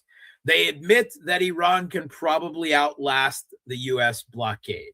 They admit that Iran still has 70% plus of their missile launch, drone capacity, everything. They admit that they have capable air defense. They admit that the Trump administration has no answer to their fast attack swarm boats in the Hormuz. That's whenever you get leaks like that. I mean, they confirm what we have known, and we've been talking about, you, me, many of other people on your show, right, across the alt media for the most part, they confirm, right, they vindicate what we've been saying for months now. But why? Why are they leaking this? Why are they leaking this now? Who's leaking it? Why are they? Whenever you get a leak like that, you have to ask who's leaking it and why. And as best as I can tell, this is elements within the deep state, the U.S. deep state, right, within the intelligence apparatus, within the Pentagon, that it is a desperate cry warning what a bad situation the U.S. is in and trying to divert Trump from attacking again, not because they don't want to attack Iran, but because they believe that ultimately that will simply put the U.S. in an even worse position on the other end of it, which is fascinating. That is a cry of what a bad situation is in, that their own deep state, or at least element, right? There's no monolithic deep state, right? There are many different factions, right, within their deep state, within the blob, right, as Ben Rhodes called it, the foreign policy and security elite. There are elements within it that are making a desperate cry to alert the public, to alert the media, and thus to try to put pressure on the Trump administration. Don't do this thing, right? Don't attack Iran again, because it likely will not end well for us. We'll likely be in an even worse position, because it's certainly not out of a moral principle that they're leaking this, right? So that's all very fascinating. Every time there's been so many of these leaks to the media from intelligence and from the military. And of course, it is all, again, we've been saying all of these things for a long period of time in the alt media. And they just are 180 degrees almost from the absolutely, mad, unhinged, puerile, man-child rantings, megalomaniac man-child rantings of Donald Trump. And I don't know how well, I'm not a historian, but I'm like many, I'm sure, out there in the audience, I am a history fan, right? A buff. And I particularly myself like ancient history. And I've come to the conclusion that Donald Trump is the Emperor Commodus of the Roman Empire. The one who used to fight in, the one that Gladiator was kind of fictionally pieced together out of various elements. But yeah, I mean, there were some elements that were kind of true in that. But I mean, the real Emperor Commodus, the one who used to, fight in the Colosseum and everything. He is the U.S. Empire's Commodus. And after Commodus, the Roman Empire went straight down and never came back, right? Not for any significant period of time. And I'm convinced, we know that history doesn't repeat itself, but it rhymes. Well, Trump and Commodus, I could very much see him as a reincarnation, if you will, in historical terms, of that creature. And this is the U.S. I mean, we saw, of course, I've lost a lot of respect over the past couple of years for Tulsi Gabbard, but Tulsi Gabbard has now obviously stepped down under pressure, under protest. And, I'm fairly certain, and I don't think it's too controversial to say, that she has tried to prevent Trump from launching a second, do we want to call it round 2, round 3, round 4? Round 3, yeah. Round 3. All right, let's call it round 3. It all depends on when you start the counting, but let's call it round 3. That Tulsi Gabbard obviously objects to that, or is warning against it if she doesn't object to it, and for the U.S.'s own interests. And she's gone now, and one of her top deputies also stepped down in the last week. So a whole lot of defections from the Trump administration, as they can't take the L. Sorry for interrupting you. Just breaking news that we've learned from Pakistan, Saudi Arabia, Qatar, that they expect that a memorandum of understanding between Iran and the United States could be announced as soon as tomorrow. Go ahead. And they were saying the same thing last week and the week before that. So maybe, right? But I wouldn't count it. I do not believe that any U.S. president can accept Iran's terms.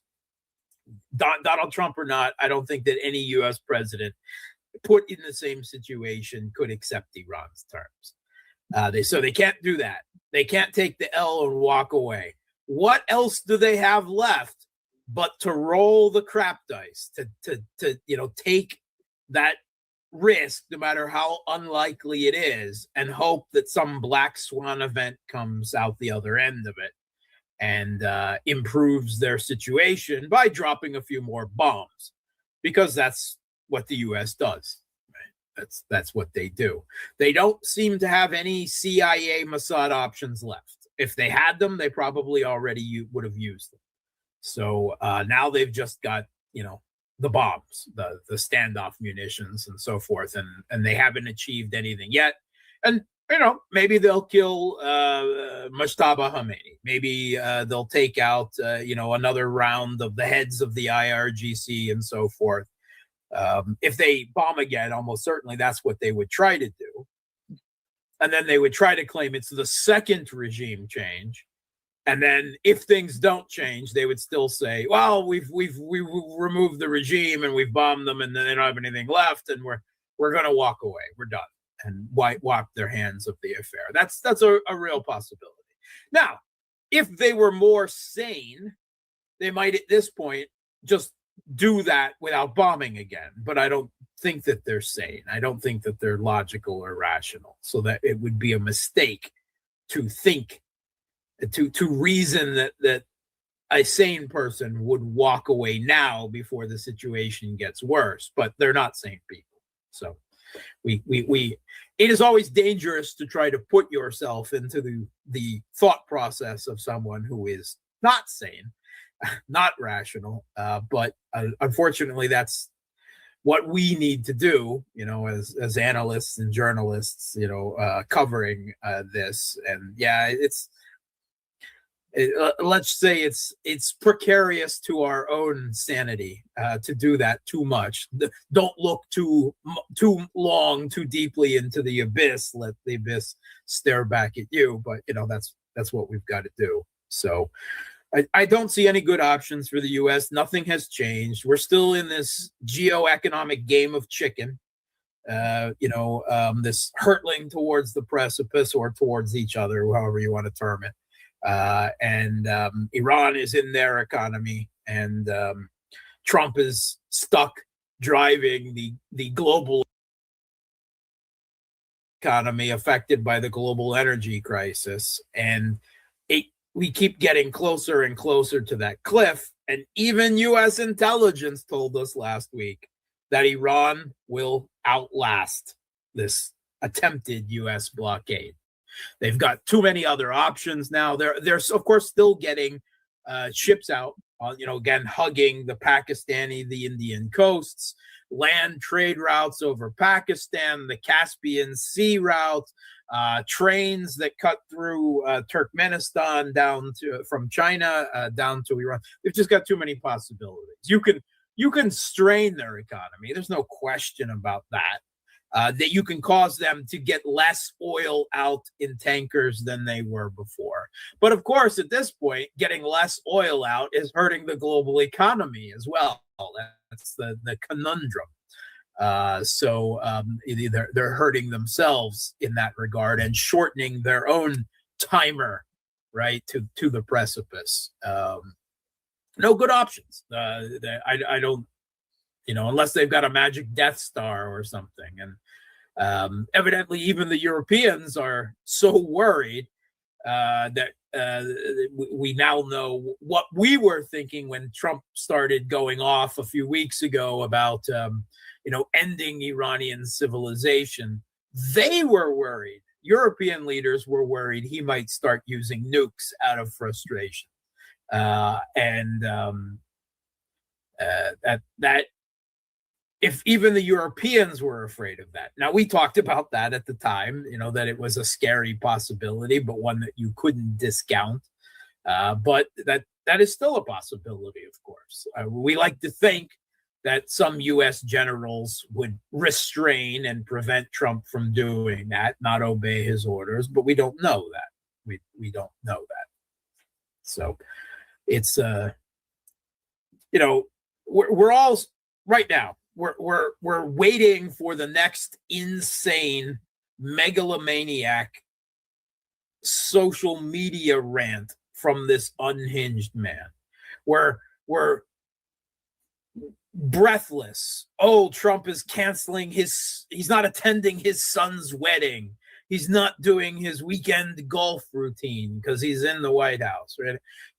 It's almost surreal, right? You know, the world that we find ourselves in. And they say that there's a constant argument about in international relations about the role of individuals, about agency, right? Versus systems, versus institutions, versus the weight of history and culture and these things. But how can you say that, you know, even if it's not the final determinant, that in absolutely powerful and power mad figure, unhinged like Donald Trump, you know, isn't creating this chaotic situation by himself, you know, to a very large degree.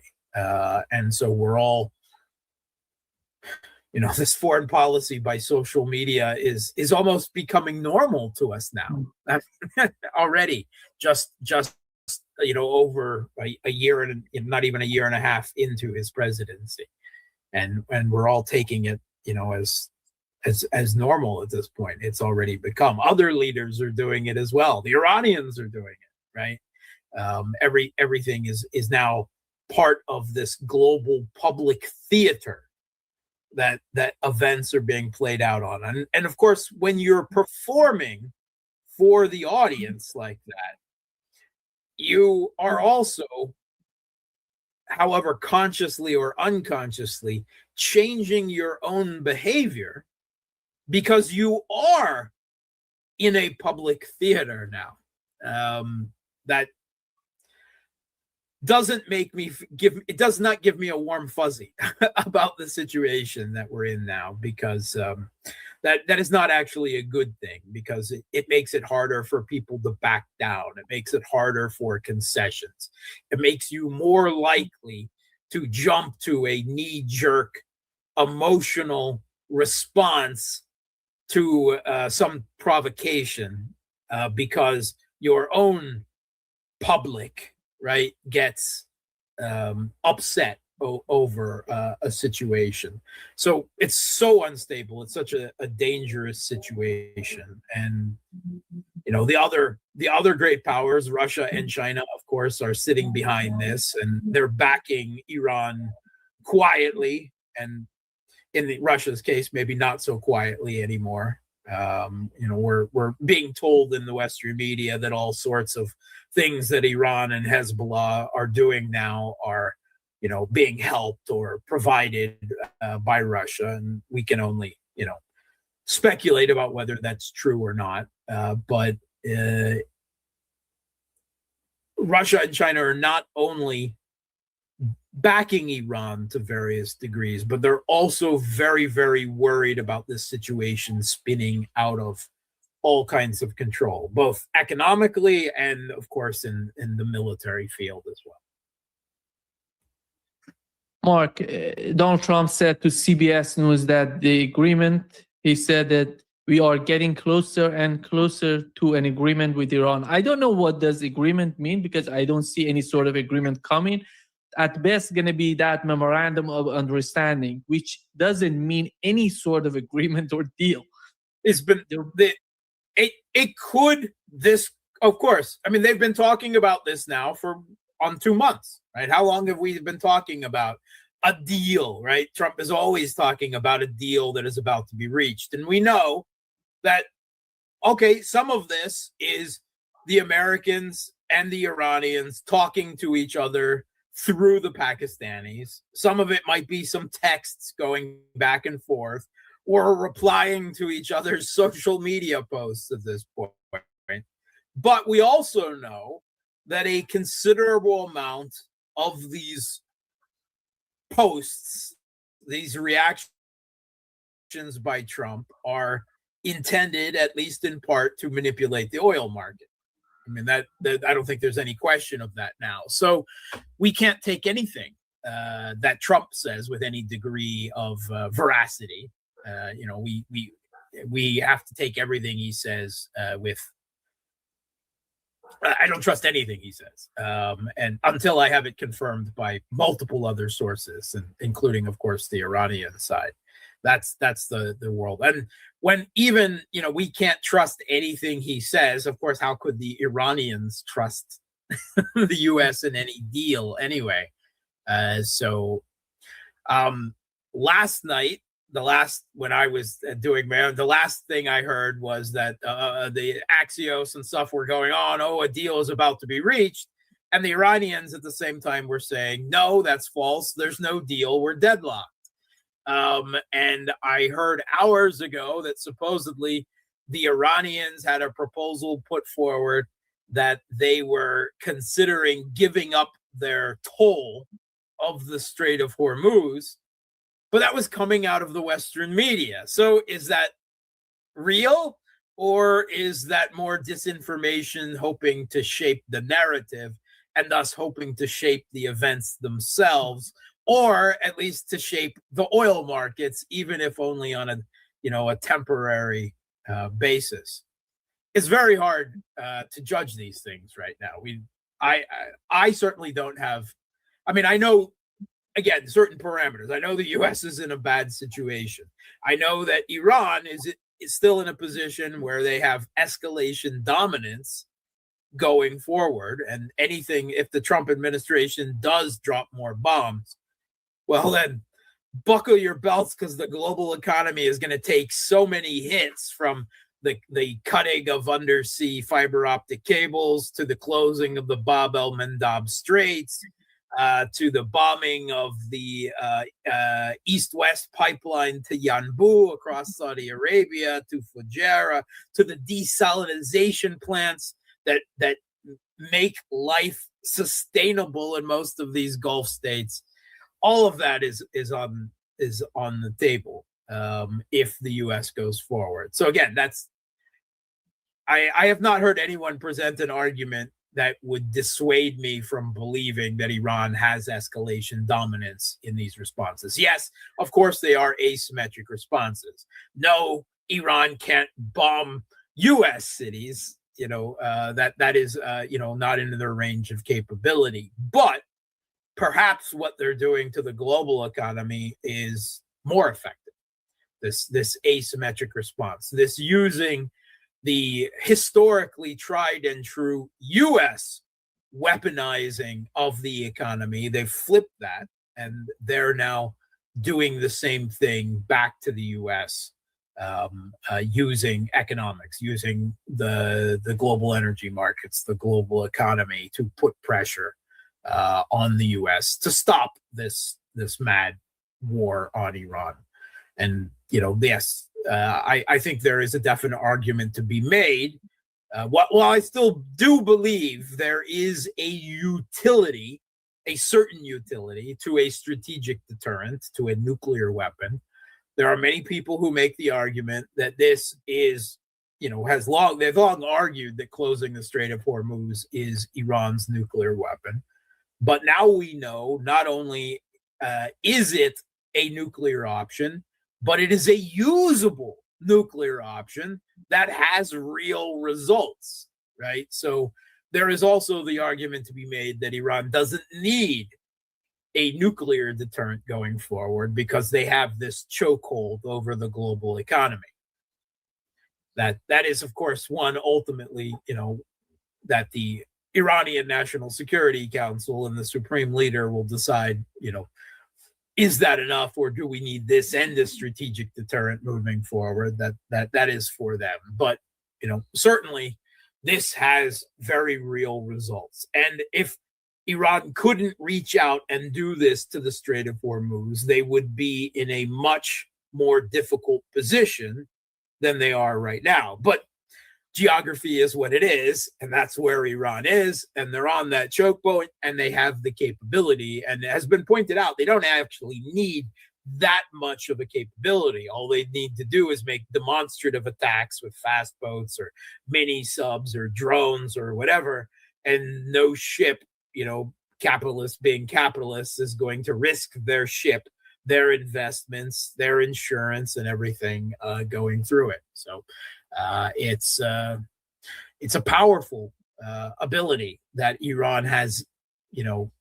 We've long known that they had it. They've long known that they've had it. But now there is a real empowerment through their use of it, such that it was just a couple of weeks ago that the New York Times, there were articles in the New York Times and the Washington Post admitting that Iran was emerging out of this, not weakened, but as a kind of de facto fourth great power in the world, if a little bit behind the others in various spheres, but as a new kind of power and influence that they've always had, but they've never exercised it before.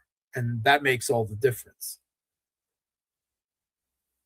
Mark, the speaker of Iranian Foreign Minister Bakai, he said that the case of the Strait of Hormuz is a regional case. It's not related to the United States. It's about Iran and Oman deciding about it. That's why there is not. What's going on in Iran, Mark, that they are formalizing the mechanism of the Strait of Hormuz through the parliament and being accepted, and nobody can change it. And that's why they're coordinating right now, coordinating with Omani government and to finalize that sort of, being part of the Iranian constitution. And when it comes to the GCC countries, Mark, they're going to be just remember what has happened during the last 3 years since 2023. We had the October the 7th. Before that, before Hamas attacking Israel was normalizing the relationship with GCC countries together with Turkey. That's gone right now. That's not going to have what's going on with GCC countries. They're going to be more dependent on Iran and the Strait of Hormuz than before. That would bring some sort of leverage to axis of resistance, in my opinion. That's why Israel is doing everything to get closer to UAE. I don't know what they're doing, but they're somehow teasing or hurting UAE to make them more vulnerable to, but they're trying to do their best with to make some sort of division within GCC countries. True. Well, there is a division, right? I mean, they're Gulf monarchies. Let's not lose sight of that, right? They are, a little antiquated monarchic states, right? That's what they are. And personalities play a greater role than institutions, and it's to the highest degree. And we see there is at least some divergence on reaction between, shall we say, Saudi Arabia and Qatar, not putting them in exactly the same place, of course, but on one side, and the UAE on the other, where the UAE has been cleaving closer to the United States and Israel than they were before all of this. Remember, the UAE even joined BRICS Plus, which has now, of course, paralyzed BRICS Plus. They were pursuing a multi-vector foreign policy up until now. And Saudi Arabia has been going back and forth, right? We heard from some sources that Saudi encouraged the U.S. to go through with this war. Others saying that they were doing the opposite. We don't know the truth of that. Certainly, I don't know the truth in that regard of what Saudi's position is. But at the moment, they seem to be trying to cool the situation down and considering their options. But ultimately, coming out of this, the Gulf states are going to be more insecure, right? In both, in their security situation and in their geopolitical situation than they were before. There's no question about that. they're going to be left with a U.S. that has a U.S. and Israel, which has an eroded, not completely gone, but an eroded power, an eroded hegemony in the Middle East. And they have Iran, which is becoming, shall we say, to some extent, through leverage, through asymmetric means more than anything else, but also through their demonstrated long-range strike capability as well. So that's hard power, but greater hegemony, in the Middle East. And they're going to be empowered and angry coming out the other side of this. I don't believe that these Gulf Arab states can, subjugate themselves to Iran, right? Because that's ultimately how they would see it. They can't make their economies and their militaries completely vulnerable to Saudi Arabia. That means they need to continue to looking to an outside security provider. Now, never mind that outside security provider has brought them to this situation and dragged them, willing or not, into this conflict with Iran, thus making their security demonstrably less secure. Yes, that is a logical conundrum, but they've got really no one else seriously to turn to. One of the interesting little details we got out of the recent Russia-China summit that was that China has quietly been selling arms to the Gulf states during this whole thing, right? Forget, are they probably selling drones and other things, or at least components, to Iran as well? Yes, but they were also selling defensive supplies, almost certainly anti-drone and interceptors to the Gulf states. Now, can the Gulf states completely switch to China as a security provider at the end? No, they can't, right? Their militaries are locked into the United States and the West. So I expect the U.S. to have a smaller footprint than before. There's probably a lot of these bases that they will consider that are just too vulnerable to Iran, geopolitically and militarily, to expose themselves to. They haven't helped us against Iran. They've actually made us more vulnerable because they've given a part of us left hanging out there that Iran can hit back at, right? Whereas all of their other assets in the U.S. itself is, far beyond the horizon. So some of them they will probably quietly give up without saying that they're giving them, because they can't do that, because that is the prestige of the United States. They can't do that. But they may give them up, but they're not going to completely be out of the Middle East at the end of this. That's not. Iran has a lot of leverage and power, but they don't have that much leverage and power. Let's be honest about that. And the Gulf states are going to both cling more to the United States at the end of this in some regards, and they're also going to be exploring how they can have a more multi-vector foreign policy, right? They will cut pragmatic deals with Iran to get their energy to the global market, but they won't like it.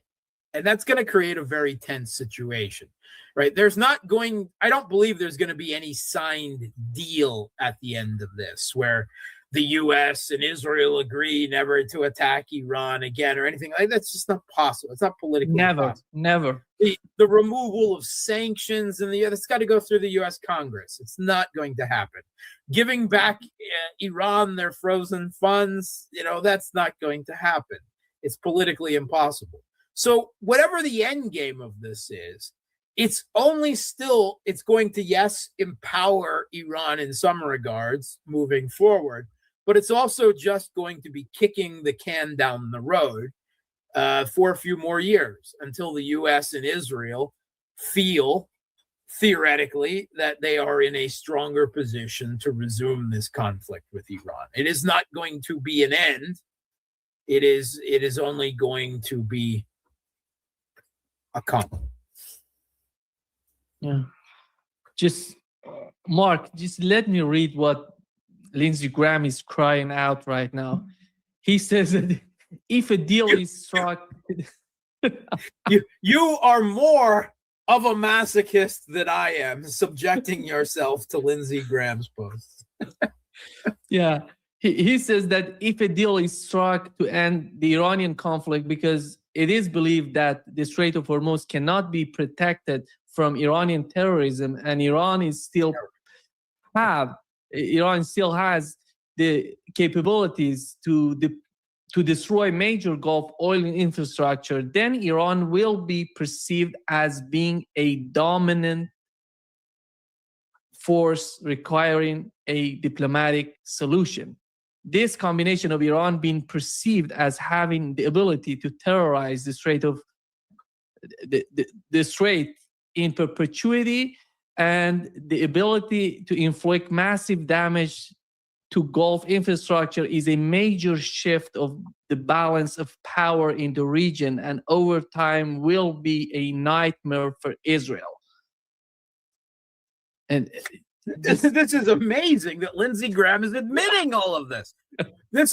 Remember, first we had a couple of weeks ago, Robert Kagan, right? The arch neocon himself, the husband of Victoria Nuland, right? The architect of neoconservatism, of U.S. hegemony in that sense, the one that even European leaders quote from his books, right, as part of their, exceptionalist, supremacist, messianic ideology of exceptionalism. Now, he has had two pieces out in the last couple of weeks. First, this Checkmate Iran piece, and now a second one, where he, yes, did this same type of walk of shame, mea culpa, that the U.S. has been strategically defeated, right? That they have suffered a strategic defeat in all of this via Iran.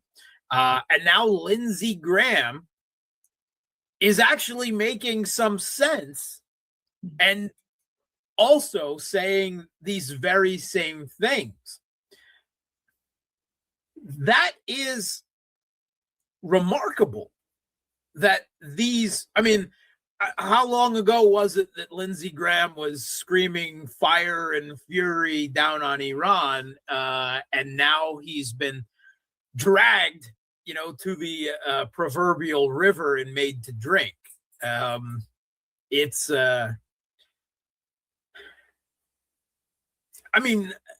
don't want to distract from, the potential tragedies that could still, befall the Iranian people in all of this. There could be renewed war for a period of time. There could be many hundreds, thousands of deaths. But I think nobody's going to be surprised if tonight the United States attacks Iran. No one would be surprised. I wouldn't be surprised. But there's just a geopolitical death now that is now self-evident. And even Lindsey Graham and Robert Kagan are seeing it. We are seeing such dramatic events. Now, all wars are one war. I believe that at this point. So there are a number of other events that have led up when this. The U.S. Continually playing whack-a-mole against the Houthis in Yemen, wasting munitions. All of the U.S. military, U.S. and allied military assets that were wasted in Ukraine. And then the U.S. went out here with Iran, and they overreached. Classic imperial overreach. And they've been smacked hard. And they are still trying to distance themselves to some extent, at least publicly, from the war in Ukraine. And now to have this is too many defeats to the hegemon, to the American empire, if you want to call it that. They're not going to recover from this. We are seeing And everything they do more, again, if they attack again, it will ultimately make their long-term geopolitical position worse. And it will bring that erosion of that hegemon, of that empire, ever quicker. We keep seeing they keep accelerating this themselves because of their hubris and their unwilling to accept changes in the world that are occurring and trying to cling on to that hegemony. They are ultimately hastening the end of it because they're overreaching. You've probably seen Star Wars, Nima, right? A New Hope, the first Star Wars movie. It's number 4, in the canon or whatever. But that line when Princess Leia is talking to Grand Moff Tarkin, and she says that the more you try to tighten your grip, the more star systems will slip through your fingers, or something of that sort. That is the situation. That is the proverbial. And forgive me for retreating into that Americanism, but I think a lot of it will bring the situation a closer to understanding to a lot of the people out there in the audience, that is the situation that is the US is in right now. And everything they do only makes their situation worse, which is why and that makes them very dangerous, of course, because if they're desperate and they stand to lose face, they stand to lose political careers, they stand to lose geopolitical and military standing, every which way they turn, they are more likely to take mad risks, to do desperate and dangerous things. Because they simply can't accept. I mean, Trump still insists he's winning. I just saw a video yesterday where he says he has 100% control of the Strait of Hormuz. And maybe he believes that to a certain degree. I don't know. I can't see it, inside the man's head that much, and I probably don't want to. But that's what's making them so desperate, and that makes them dangerous, of course. This is still a case where Iran has now joined Russia and China as with this very weighty burden that the three of these countries are now jointly sharing. And that burden is how to manage the decline of US-led Western global hegemony, the American empire, without it having all coming down and collapsing and bringing the whole world down with it all at once, right? Or without it lashing out in its, fading years and dropping nukes or doing something else desperate and crazy as a result of that. That makes Iran has now joined Russia and China as, shall we say, the adults in the room, the elder statesmen who need to consider at times, yes, national interests are still a priority, but they also have to think a bit beyond that as well, because the future global order and the future of humanity depend on them being able to manage this decline of the US empire without us all going up in flames as a result of it. That's a heavy burden. And it often will make them make decisions to not push the US too hard at every opportunity that they could, perhaps. Yeah. You said that all wars are one war, and here is Pentagon confirming what you just said. Buy arms from us, and all of a sudden there's a pause. What are you hearing from the Taiwanese about the pause? Chairman, I have not heard. I have not spoken to the Taiwanese. However, we have done some foreign military sales to them. It's just right now we're doing a pause in order to make sure we have the munitions we need for Epic Fury, which we have plenty, but we're just making sure we have everything. But then the foreign military sales will continue when the administration deems necessary, sir. It's just confirming that's why the Taiwanese government is not receiving the $14 billion of weapons because of the war between the United States and Iran. And we know what has happened before the United States coming to the war against Iran in Ukraine. And these are all connected.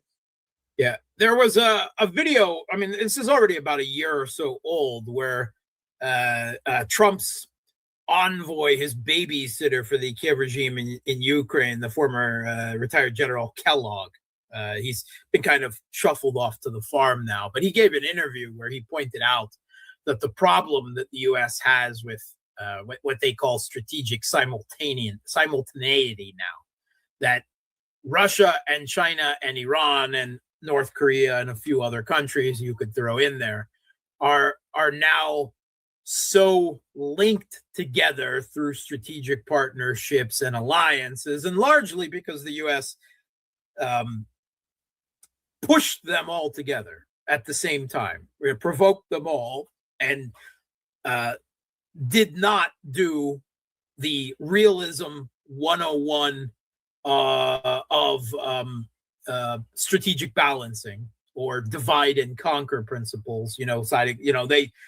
They provoked and out of their imperial hubris, their hegemonic hubris, they provoked them all and helped push these very different countries with very different political systems and cultures and histories and religions, together into this cooperation. And Kellogg noted that the U.S. cannot move now against any one of these countries, particularly the big three now, but the others as well, without it having negative backlash effects via their positions with the others. For instance, they go to war with Iran, and the result is the global energy markets go crazy. The price of oil, the price of gas, the price of aluminum, the price of helium, the price of fertilizer, the price of all of these commodities that are byproducts of these hydrocarbon industries as well go through the roof. And of course, Russia benefits from all of this. So yes, they are handing gifts to Russia. And if they send military assets to the Kiev regime in Ukraine over the past few years, that means when they came for Iran, they had less interceptors, less assets available to do that.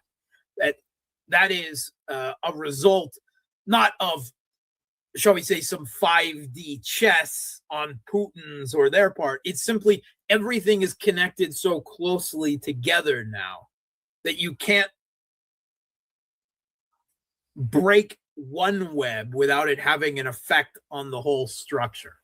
And that is the problem. And the U.S. tries to frame it now, as the answer in with simultaneity. The preferred is how to do the strategic sequencing. What is the proper sequence to go after Russia and China and Iran to somehow preserve U.S. hegemony at the end of it? And they can't, because they turn against Ukraine. They first turned against Russia. We can take Russia out. Oh, we can't do that. Their economy is too strong. We couldn't crush their economy. We can't defeat them militarily. Actually, they're just getting stronger. Well, let's pivot and take out Iran. Oh, that's not working out either, right?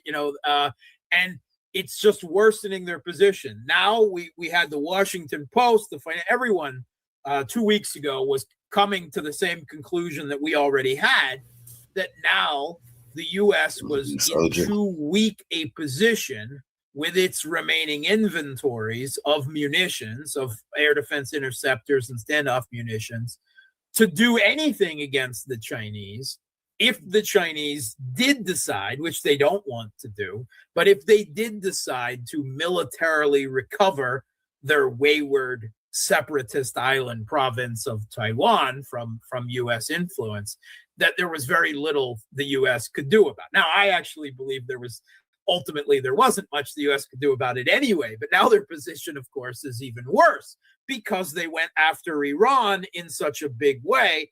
And not only did they waste all of that hard power, but they didn't even achieve the results that they wanted from it. In fact, they may have ultimately, in some respects, empowered Iran out of all of it.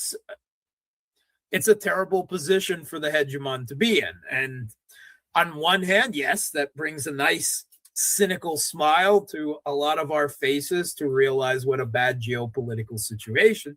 But on the other hand, we have to be very careful with that wounded beast of the hegemon, because a U.S. put in this position is likely to lash out desperately and, illogically, not wanting to accept this, largely self-inflicted damage to themselves in all of this. But it is amazing times we're living in, Nima. Amazing times. Exactly. Just unbelievable what is happening right now. Mark, thank you so much for being with us today. Please go to, let me just put it here and do it. Yeah. Please go to Mark Sloboda website. Is it Boosty? You can see it right to the right side of Mark. Boosty.to/the. Cuffin. Follow me.